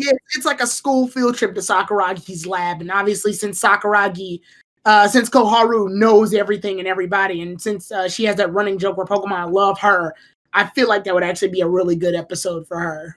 And then, like I said, Ash and Go could be gone doing some type of mission. Oh yeah, I could just imagine like freaking the Pokemon trying to dogpile her in the If freaking laboratory in the back area. Yeah, if anything, I feel like we can have an intertwining 3-part episode moment where the one episode is Ash and Go have been assigned to Galar to go to Galar for something, and while that's happening, the other episode is Koharu. Yeah. Those episodes run together. So while Like they're at the out, same time, yeah. so while they're out, this is happening, and obviously since Galar has to have 2 episodes, it'll be the Ash and Go to Galar, Koharu, and then Ash and Go's part 2 of Galar. Yeah, it'll Now be the what- now- in-betweeny. Now what kind of structure would you want for it? Would you want it a back and forth kind of thing, or do you want to have it as 2 separate? Well, yeah, it's like while they're out, they'll do an episode involving them, some Galar plot, And then the next episode they're still Okay, yeah, separate. Yeah, okay. and then the next episode they're still in Galar. But then in that episode, the narrator's like, meanwhile, while Ash and Go were out, and then Right. Yeah, so Koharu separation. Okay. Yeah, and then when we go back to the third episode, it'll continue from where Ash and Go left off. Yeah, nice little breather point, because you never know when the first Galar episode could be like a massive one that is significant. Right. But you would like a nice little break, you know? Yeah. And I think if Ash and Go do a 2-parter with a gap episode in between, it actually gives them a chance to do more plot related things. Also, somebody mentioned the Celebi episode and the Pikachu Adventure episode in Sun and Moon. Remember that? Yeah. Well, yeah, Pikachu Adventure was the first time that we had the drugs that we couldn't turn off. The drugs audio. That was super drugs, man. that was drugs advance, right? That was like that was like if Pikachu turned into Scooby Doo. That's what. Yeah. Speaking about Pikachu and Scooby Doo, I guess with the whole preview for next week, there's a lot. Oh yeah, you know.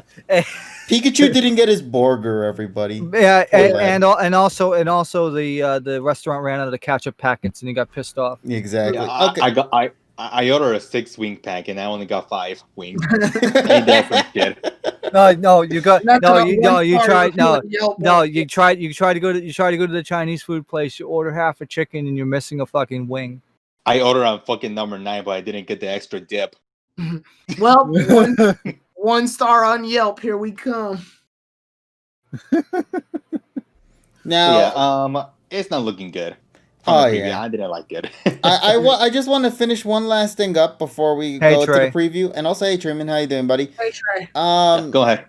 The one thing I really like with the family aspect of Koharu is, it's a very minimal thing, but I still feel like it's something I liked. At the beginning of the episode, they do the thing with the little girl where she's like in her room by herself with the magazine and her just browsing through magazine pages, seeing what's up and whatnot.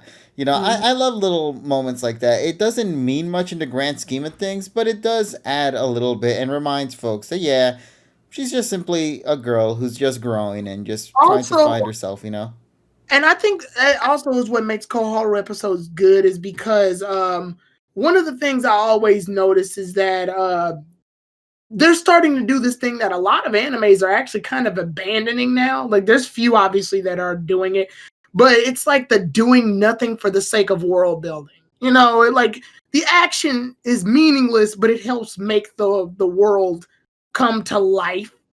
Where a character will do something maybe in the background or maybe just randomly, and it serves no real overall purpose, but it does help make the world more interactive. It's more than just a drawing in the background. A character could be spinning around in a chair, or just like when Koharu's brother was playing on the Switch. Are those scenes necessary? Not necessarily, but they do help make the world feel like it's got more going on than just the plot directly itself. And I do like that. I like little touches like that. Kind of like what KG and TSS and Evie said is like, it just helps make this feel like a slice of life section of the show. So I do like that.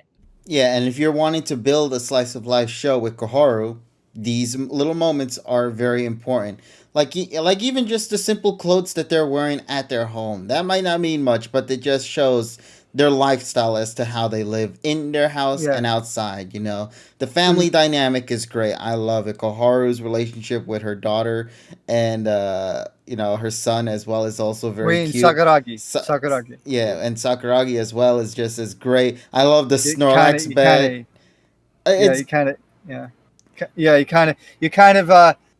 You kind of messed up because you called Koharu's son. That's not Koharu's brother.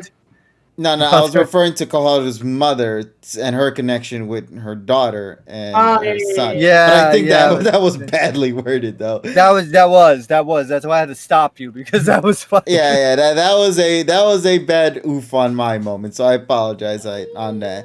But yeah, so like once again, little moments I appreciate a lot. Now then, let us take a second to talk about The fact that Pikachu talking about the dog. Yeah, the dog is crying because he doesn't want to talk about next week's episode. I mean, Pikachu never got the He heard burger. you should have The heard. burger. The burger.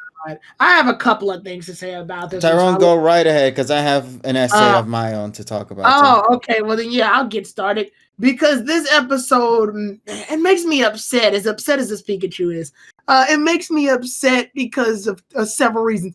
Pikachu has never had this issue before, so why now? Like, if that would, I'll even admit it in the series that I like. He should have had this attitude about Greninja. Like, if that were the case, because Greninja had a whole section of just Ash paying attention to it. So why is this suddenly a problem? And I don't like the position of this episode. Why? Because it's literally right after this episode, which deals with jealousy again. So we're getting hit with the same message twice. The difference being is that one, this episode did it better because it dealt with characters we were never introduced to. Well, we had dealt with the Pidove that we were never introduced to, but the focus was on a Pokemon that we've seen since the beginning and a character that's been introduced since the beginning, Koharu. So it made sense to include that because they haven't gone through that conflict yet. Pikachu's never been through this conflict. And Ash has had tons of baby Pokemon and ace Pokemon. He should have had this conflict with Charizard. He should have had this conflict with Scraggy. He should have had this conflict when Ash was teaching Gible Draco Meteor. He should have had this conflict with Greninja. So there's so many other chances this moment could have happened, and it didn't. And we've got a character that's over 20 years old suddenly having a conflict that doesn't really exist.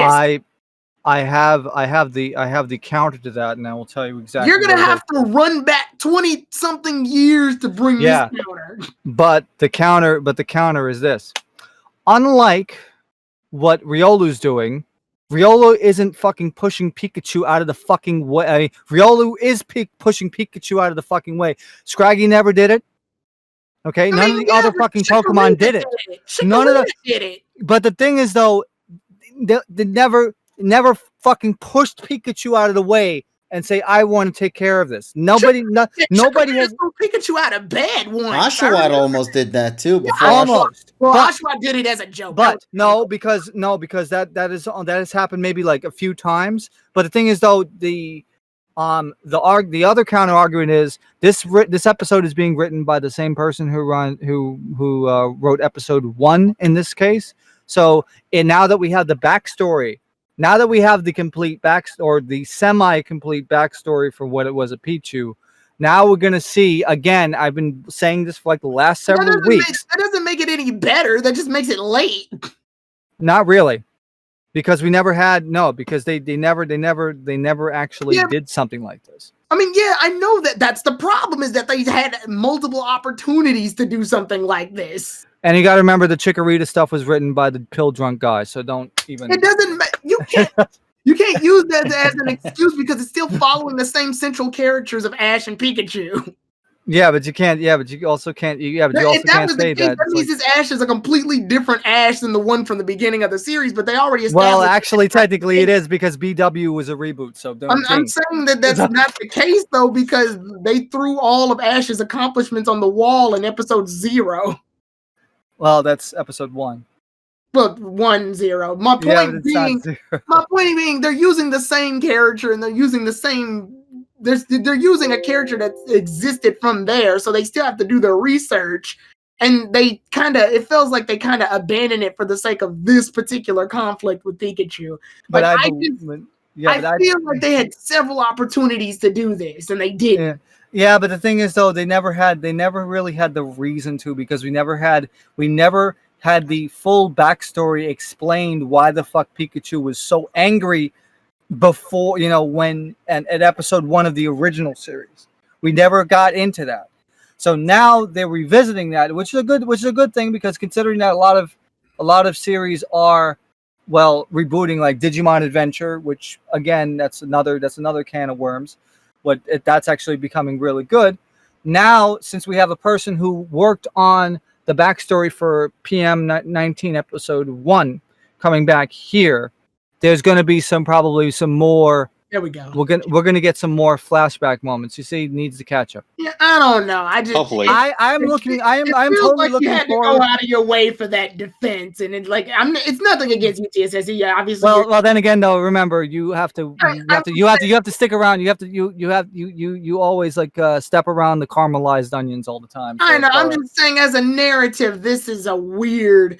This is It a weird is. character. It is, but trait it to is. especially have. But it's something different, and I like that. It's something different. Oh, I have no problem with it being a plot point. I have a problem with how late it is being a plot point. That's all. Like, if we had this issue in season 1, that'd be perfectly fine because Pikachu was a jackass in season 1. The journey was them getting better. The Pikachu that we see nowadays that's always happy to be petted by Ash and be on Ash's back and fight with him and have the bond with him, that came from the years that we saw of all the other moments they've had together. I mean, hell, I think Alola was probably the second best moment between Ash and Pikachu, just strictly because of how they handled using the Z move. So it baffles me that right after that, Pikachu's jealous of another Mon when he's had multiple opportunities in seasons 1 through 3 to do that. I don't know. That's just how I feel. Now, TSS, you bring up a good point because they are bringing a plot point that does technically focus on Pikachu. That being the Kangaskhan episode. I get it. It just feels like they had to write that. It's weird. They had to write that into Pikachu's backstory that they didn't focus on back then to make it so that this plot point happens. So they have to change Pikachu's character to meet that plot point that they made up 20 years later. No matter how many ways you move it around, it's still an issue. It's just an issue that just happens to have an interesting plot behind it. Again, it's like, well, it's technically a different series, so it's like you really can't. Yeah, it's like I applaud them for doing something different for once because hey, people have said it's like they hate certain aspects of like the Gen 3 and Gen 4 anime because all the character the day shit is the same.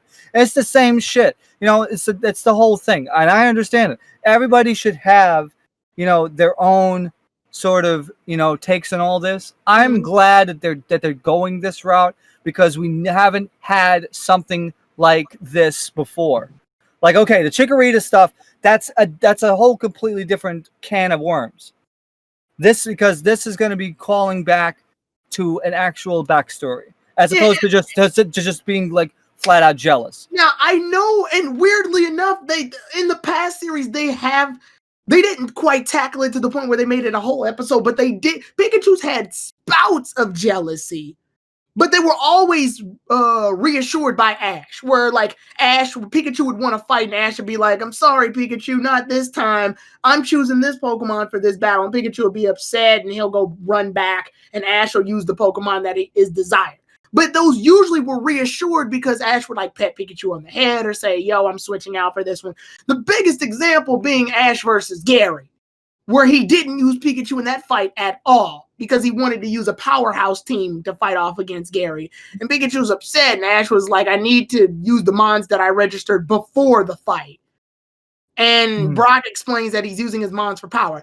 That one happens, and Pikachu gets upset at first, but then cheers Ash on throughout the entirety of the fight. So they have had chances to tackle this issue before, just on a lighter tone. They never devoted an entire episode to it. And even then, he made up for it by using Pikachu in bigger battles later in the future, that being when he fought Reg Ice, and when he soloed almost 3 of Alon's mons in X and Y. So I feel like if that ever was an issue for Pikachu, it's been remedied at this point.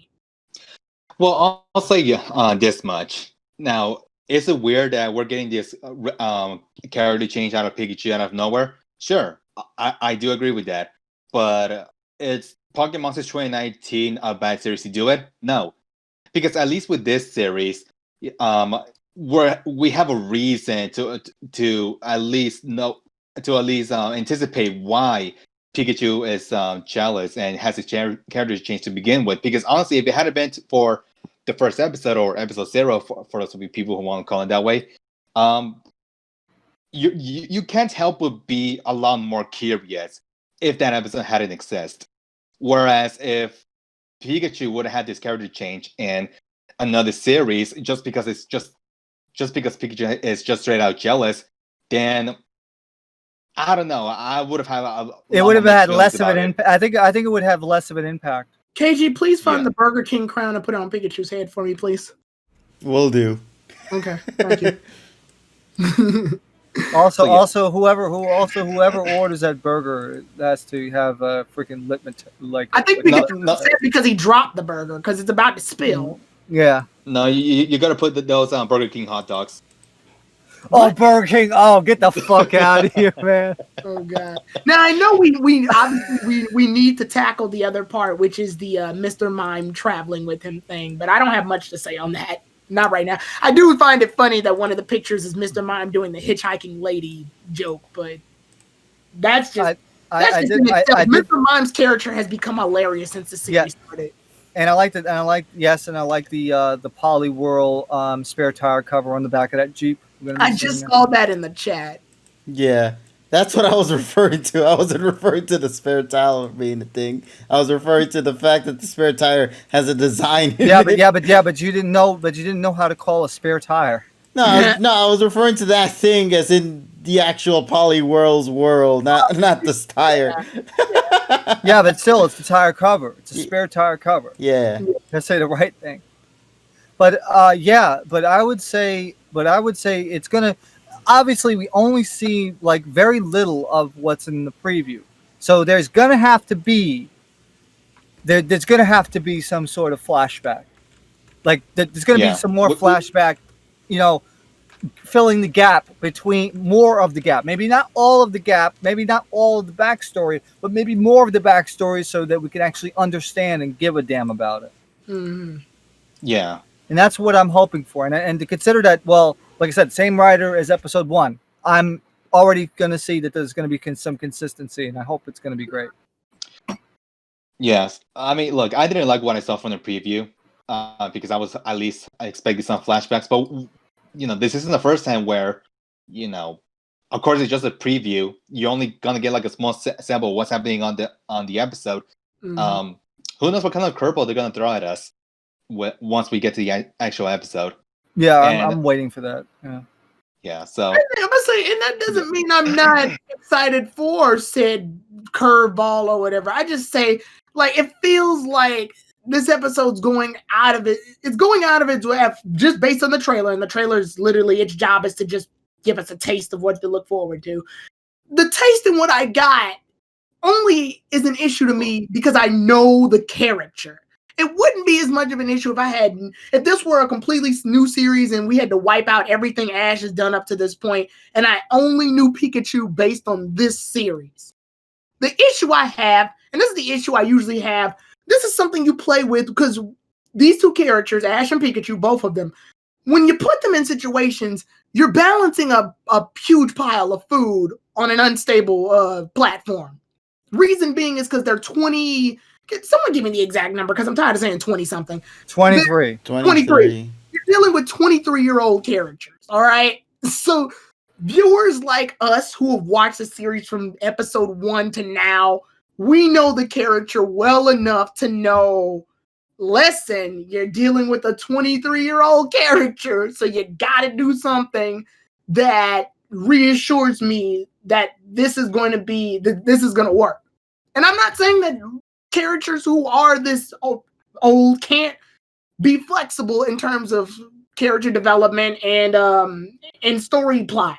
I mean, hell, Conan Edogawa from fucking Case Closed, Detective Conan in Japan, it still has some interesting things going for him. So that it's not to say that you can't. I'm just saying they got to tread with caution because they're dealing with really old characters. Well, to be fair, they got to put them in situations that make sense, or else we wind up in a situation where Pikachu has his mind controlled and he attacks Ash for the 27th time. Well, I want to actually make a reference back to the new Digimon Adventure series because the way that they're handling it, they completely flipped the script upside down, and I'm liking what they're doing. Mm-hmm. I haven't watched the episode this week, but what I could definitely say is that the backstories for each of the characters, even though they're the same characters from 21 years ago, it feels like a breath of fresh air the way that they're writing them now. Right. And I'm thinking that for this one, I think that having the backstory for Pikachu is a breath of fresh air for a character that we thought we knew, but now we're looking at it from a brand new perspective. And I like that. I really do, because hey, stale and repetitive. It's like always, oh, buddy, and now we get something else that sticks a catalyst in there. And I agree with that perfectly. It's one of the reasons why I do, while it's not my favorite episode, I do feel the Pichu episode is an interesting episode to me, just because of how that's perfect. Thank you. It is an yes, you put it right on the ear so it can, so it looks like he's wearing it. It is. It is a very interesting concept. But my thing about it is when you do it, you're playing with you're playing with the writing of now and of 23 years ago. Because yes, while you stated the original series, so season 1 on all the way up till the Hoenn stuff, that was pill drunk. But at the same time, as pill drunk as it was, when you're playing with like those two continuities using the same characters, because that's the choice they made, is to keep the same characters rather than change them, you do have to stay aware of the fact that there are fans like you, me, and everybody else here who have known these characters. So if anything goes out of place, you best believe if I don't do it, if you don't do it, if KG doesn't do it, if Eevee doesn't do it, someone's gonna call it out. So I love this. Yeah. And also I want to point out, because somebody said it before, I think it was Comic Cartoons. He's stating that Pikachu is jealous because Ash hasn't trained him for Dynamaxing. Dynamaxing hasn't been brought up yet, and they've been to Galar another time now. So I guess it just wasn't the focus. But I do believe if we do see Leon play a bigger role, which he obviously will, I then would believe that obviously that would be Pikachu's issue if he's not being trained enough to handle that. So that's a nice conflict on it. So if they do a moment where Pikachu flashes back and we see the Leon fight and he thinks about that for a bit, then I can see that being an issue at least. Mm-hmm. Mm-hmm. Even though, it hasn't been really brought up. They sort of threw it out with the exception of Leon fighting Raihan, but they never really brought it back up. Mm-hmm. Yeah. Yeah. Man, this so, episode. Yeah. So I know KG said he had an essay, so Eevee, I'll pass it to you, and then obviously KG's going last. Yeah. No, I was just gonna say, we pretty much gave our opinions. I just want to hear what KG has to say about this. Oh, okay. Well, first of all, I hope you guys enjoyed that image as everybody was talking. I did want to state, though, I did hear everything you guys stated and mentioned earlier ago. Are you sure? I don't mind repeating everything we just said. Broken record, everyone, once again. Yeah, Eevee is a stenographer now. He has everything on record. And he's still using WordPerfect 5.1 for DOS. Right. Now, as stated before, but it still needs to be reminded again, one of the big issues is that Pikachu has always been seen as like the big brother of the family. This is my issue. Riolu's a baby. It literally hatched not too long ago. It came out of an egg and, was given life, and something that it never experienced before. Pikachu, since the very beginning, hell, even into the last generation story, has always made sure to look out for the little ones. For example, Cosmog, for example, a little bit of Noibat, Scraggy, Fanfi, Gumi. Actually, Togepi's the big one. Yeah, Togepi is the prime example. damn bullet for Togepi. You know, Poipole, Togepi in particular for Pikachu's vacation in the Pikachu short. You know, remember that? The rescue team one. As well as that one for the second film. You know, these are things that have been tied to Pikachu since the very beginning.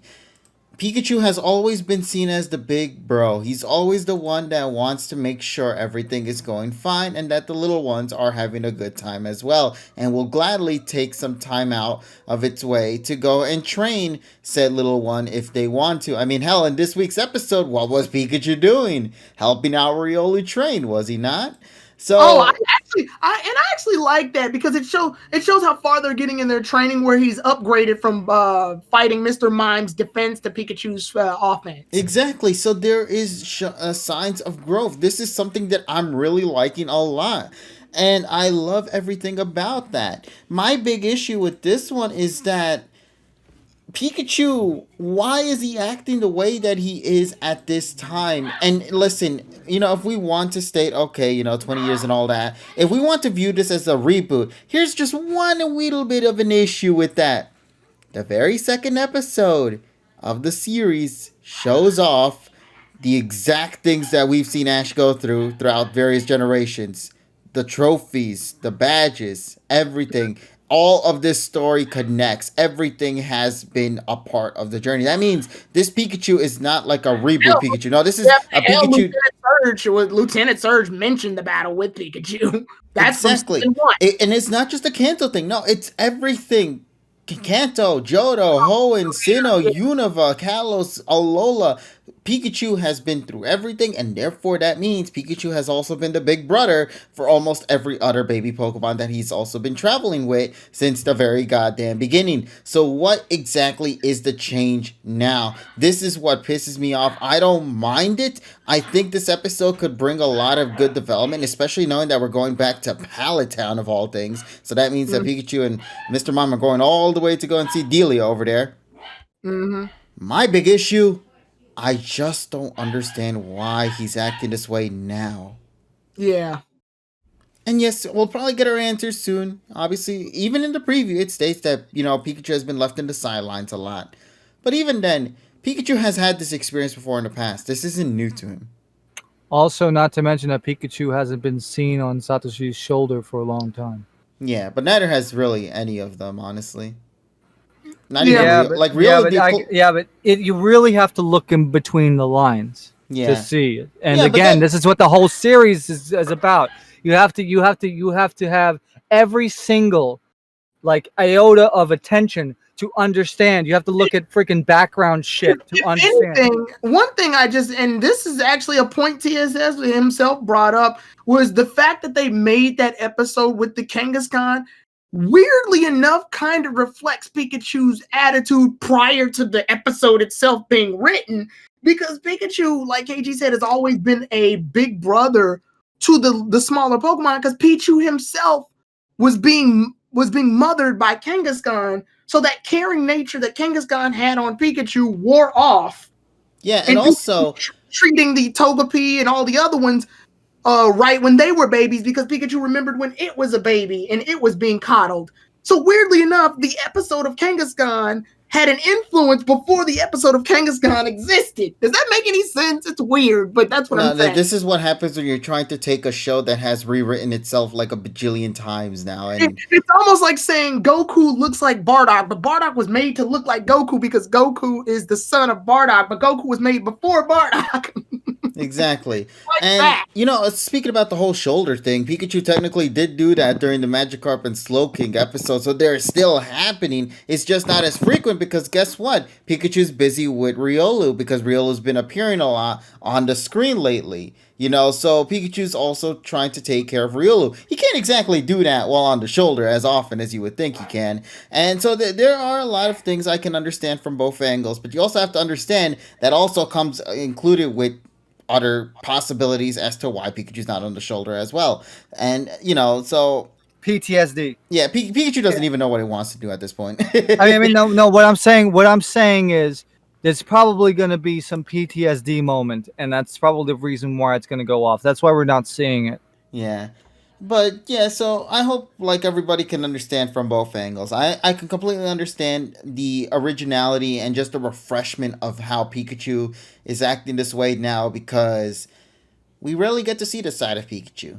But at the Mhm. same time, Entertainment. yeah, entertainment value. But at the same time, for new fans, this is good. You know, new fans, people will get a kick out of this. For the hardcore veterans of the series, which by the way, this series is not based on that. You know, it's not Yeah. based on us. It's based on the newer audience. For us, this is a problem. But that's also our fault too, because we're trying to take continuity from a series that's been going on for 20 For plus years. 23 years, Yeah. yeah. And So has been rebooted at least twice, like once. yeah, So I'm gonna say like 6 times at this point. Every region he goes to at this point, he's been rebooted at some form. So you know, this is something that we have to keep in mind when we're talking about a show like Pokemon. It's unfortunately very inconsistent, but it's that inconsistency that we kind of like a lot. And also, I god damn it, Donnie, that emoji is so beautiful. oh Jesus. Yeah, just pointing that shit. Uh, Uh, Wait a minute. Wait a minute. Wait a minute. Is Dedenne going to freaking gagging himself? Yeah, that's why I said he's good. That's why I made the noise. I yeah, said, he was doing the gag noise. So yeah. yeah. So I don't know, man. I feel like well, whatever. We'll get our answer in just a couple I mean, of days. I'm giving TSS the benefit of the doubt here. If they go on, if Mr. Mime and Pikachu go on the road trip and just happen to run upon Kangaskhan, then kudos to them for taking a plot point from the beginning of this series, particularly, and adding it to this series and making it, worth it. For example, like if they run into Kangaskhan, they don't even run into the mother Kangaskhan. They run into the Kangaskhan that was being taken care of alongside Pikachu, and it's grown up and had its own baby, and it's taking care of that. And Pikachu goes, maybe I should be like that to Riolu. My bad. And the other thing is, I want to reiterate again: the same writer that did episode 1 is doing this one, so there has to be some sort of glue that will stick together. Yeah, Yeah, as of right now, as it if stands, it was a completely different person, then it wouldn't make any fucking sense.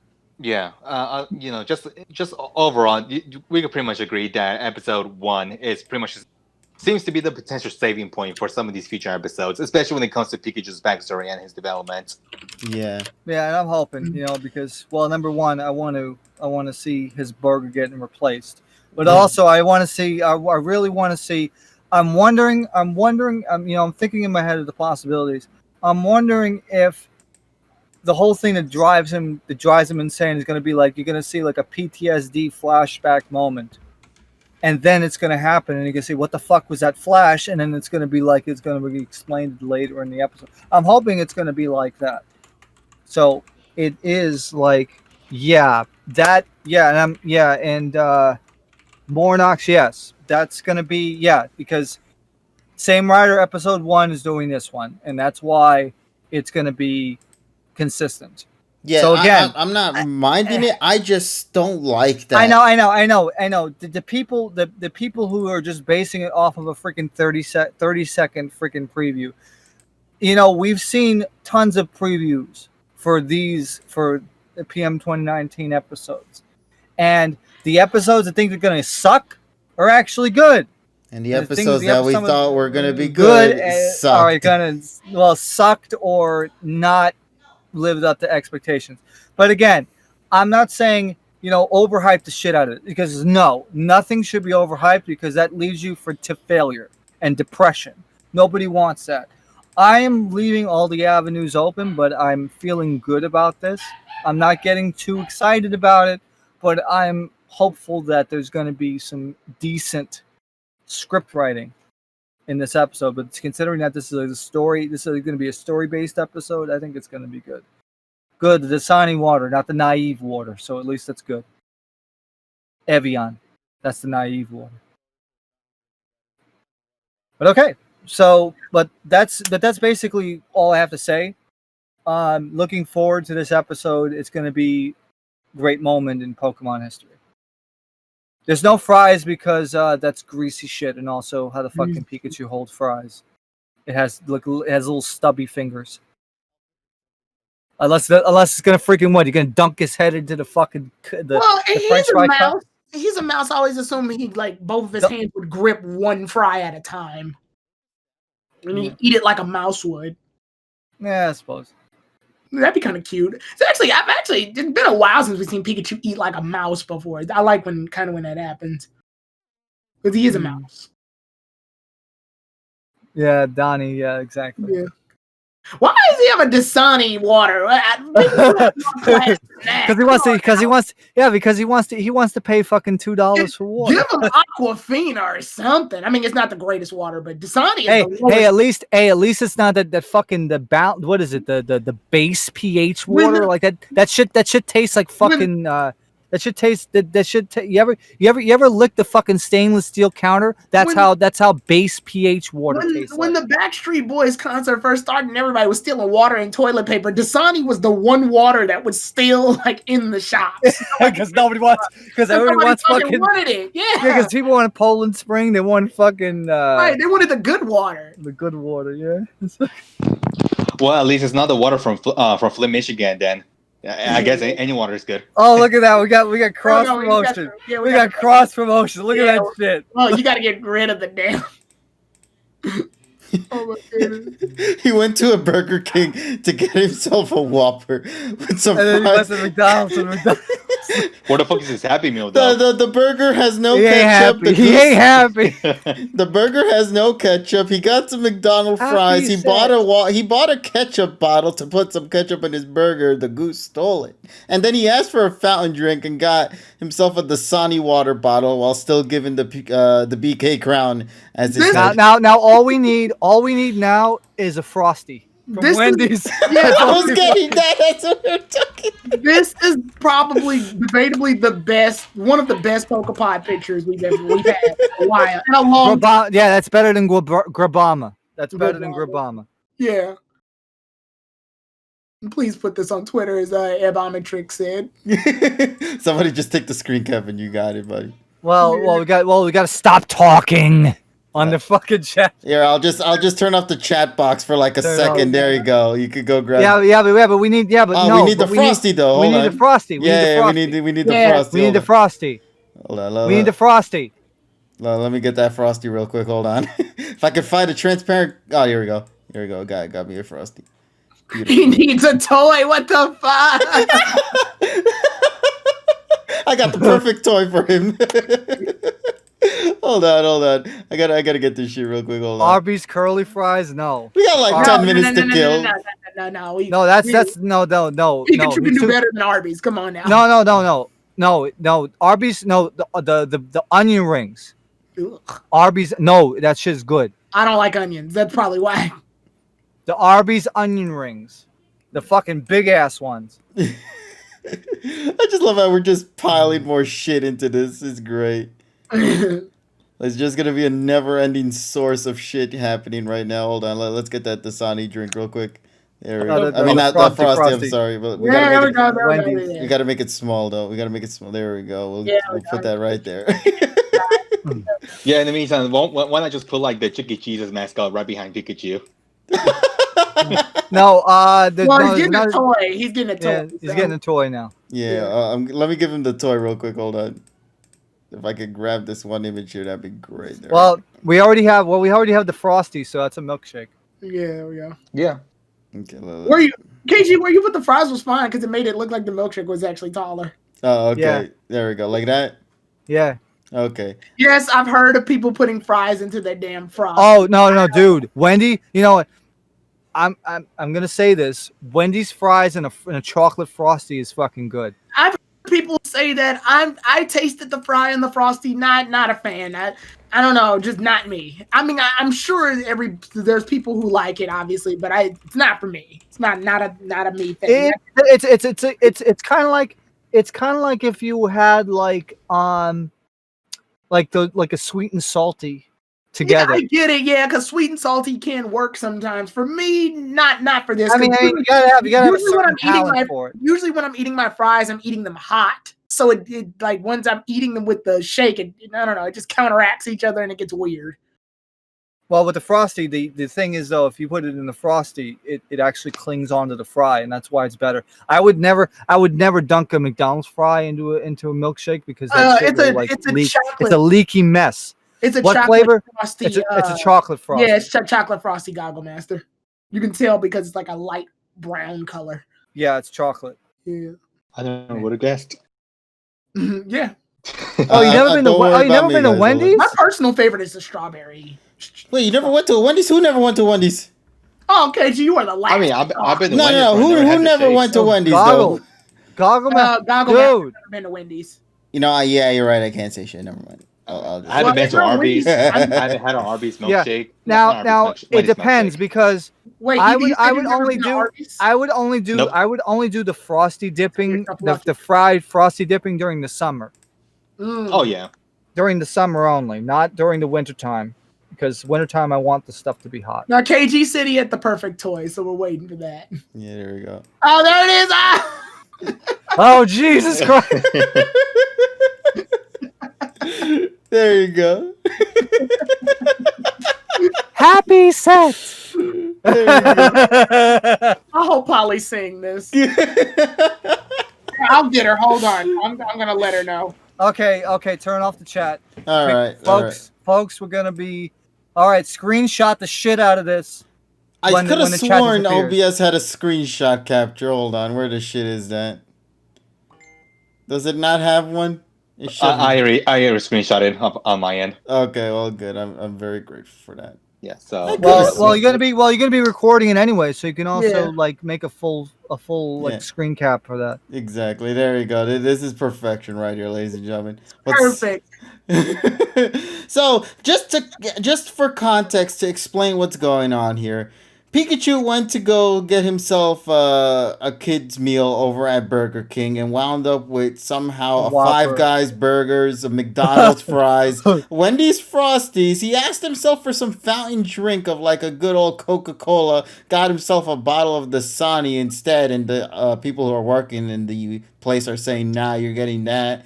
Then you got this cute little Poliwhirl toy to accompany it as an apology for the Dasani water, and he realizes that his burger has no ketchup in it, so he decides to buy some bullshit off-brand ketchup ketchup bottle over here, which unfortunately got taken away by these- Yeah, you gotta have the watery stuff though, otherwise it can't be off. Yeah, this is and this picture right here is how you get a Gigantamax Pikachu. By the way. That's the formula. Sure, look at Yeah, those Five I gotta Guys. find. Yeah, you got to do some training, and by training, it means get all this fast food. Yeah. There's way too many damn tomatoes on this damn burger. By the way, it's giving me an anxiety attack. I mean that's a Five Guys burger, right? Yeah, it is. Well, it better be. Five Guys burger, have a Burger King. You just went to fucking Burger King just to get the hat. That's I what can people see do. why Pikachu's upset. They're like, Five Guys burgers cost way too damn much. So like, there was these I've Five Guys at actually Burger King had that gave me a burger. like I said last week I had Smash Burger. That fries and a drink cost me like $16. Jesus, Yeah, that's around the price of Five Guys. Actually, Jesus. Pretty much. Yeah, but fuck Smash around. Smash Burger, the quality you could taste in the Angus beef. It's fucking crazy. Like I said, Applewood smoked bacon, Mhm. fucking crazy shit. This is an hold on. I got one. Should I go to Wendy's? Yes, you should. Go to fucking Wendy's. You want to get a Frosty, but the chili you would only want during the winter. But get like a Dave's classic single or something, or double, or a Baconator if you want. Get a Frosty, and the fries are I need good. to keep that in mind then. Yeah, never Smash had Burger has Frosty. a similar logo to GameStop. I know. You don't like burgers, and get the fucking chicken. Yeah, they have like the red word and then the white word. Is that their logo? Oh yeah, the chicken, the nuggies. The the nuggies. Chimkin Oh, Noogies? We're gonna have to find a picture of Riolu angry and put the nuggies and buy him. Oh yeah, but like I said, you can oh shit. oh shit.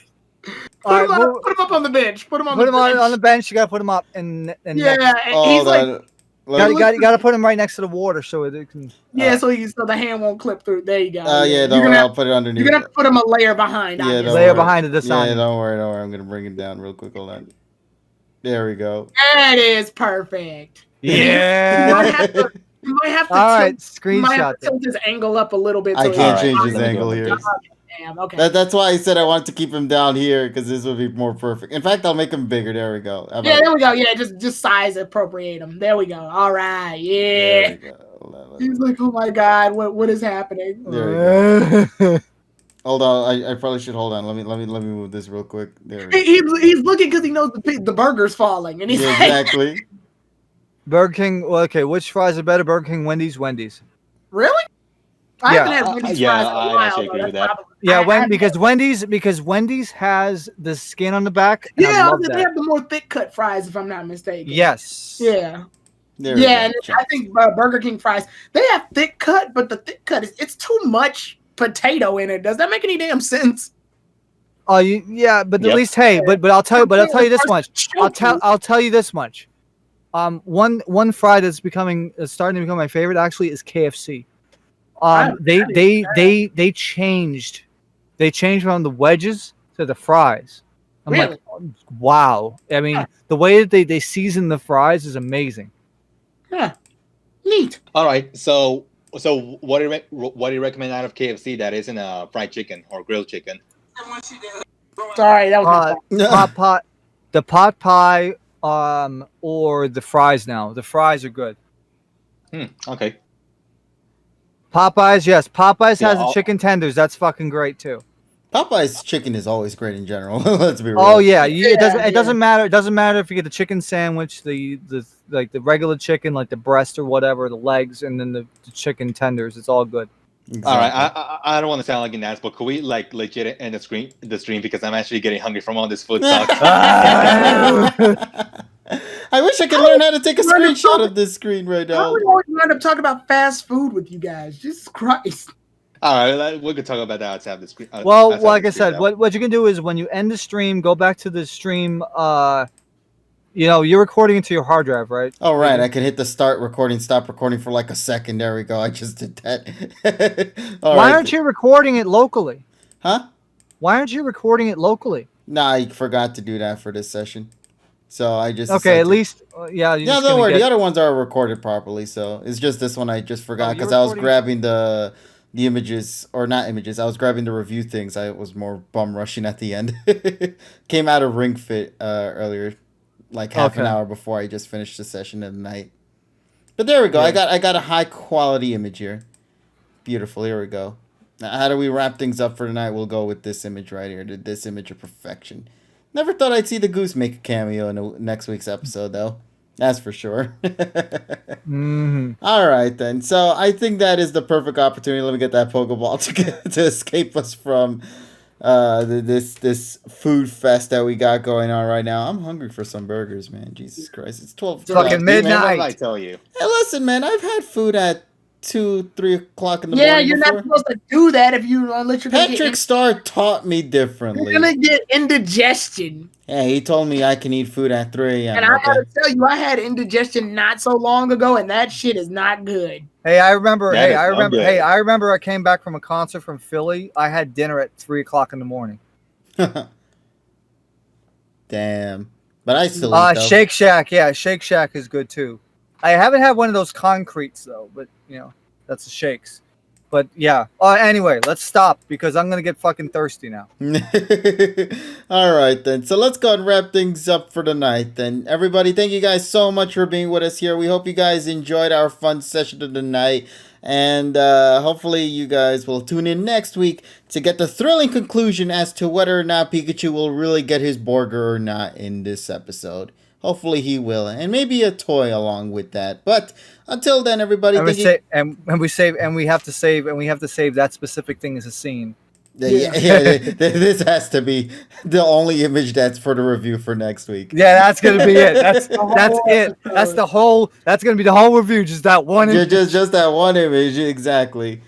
Now, okay, once again, everybody, thank you guys so much for being with us here tonight. Of course, I have with me my buddies here. Of course, Tyrone the God 3, TSS Killer, Alpha Evie. Thank you guys so much for being with me here tonight. You're very welcome. To everybody in the chat, thank you guys so much for being with us here. We hope you guys had a fun session for the week. Tune in once again next week for more silly shenanigans. If you haven't yet, make sure to go follow us here. Make sure to follow them in their respective places in the friends segment down below. Tomorrow, we're going to probably be having a nice little fun live stream over Tyrone's channel for Paper Mario, the Origami King. Yep. So if you guys want to go and see more silly shenanigans, then definitely go and tune in on that. We're all going to be having a good time there, hopefully. And we'll talk with all of you guys later in whatever video we make. Take care, everyone. And as always, have yourself an awesome day. Bye, everybody. Wash your damn hands.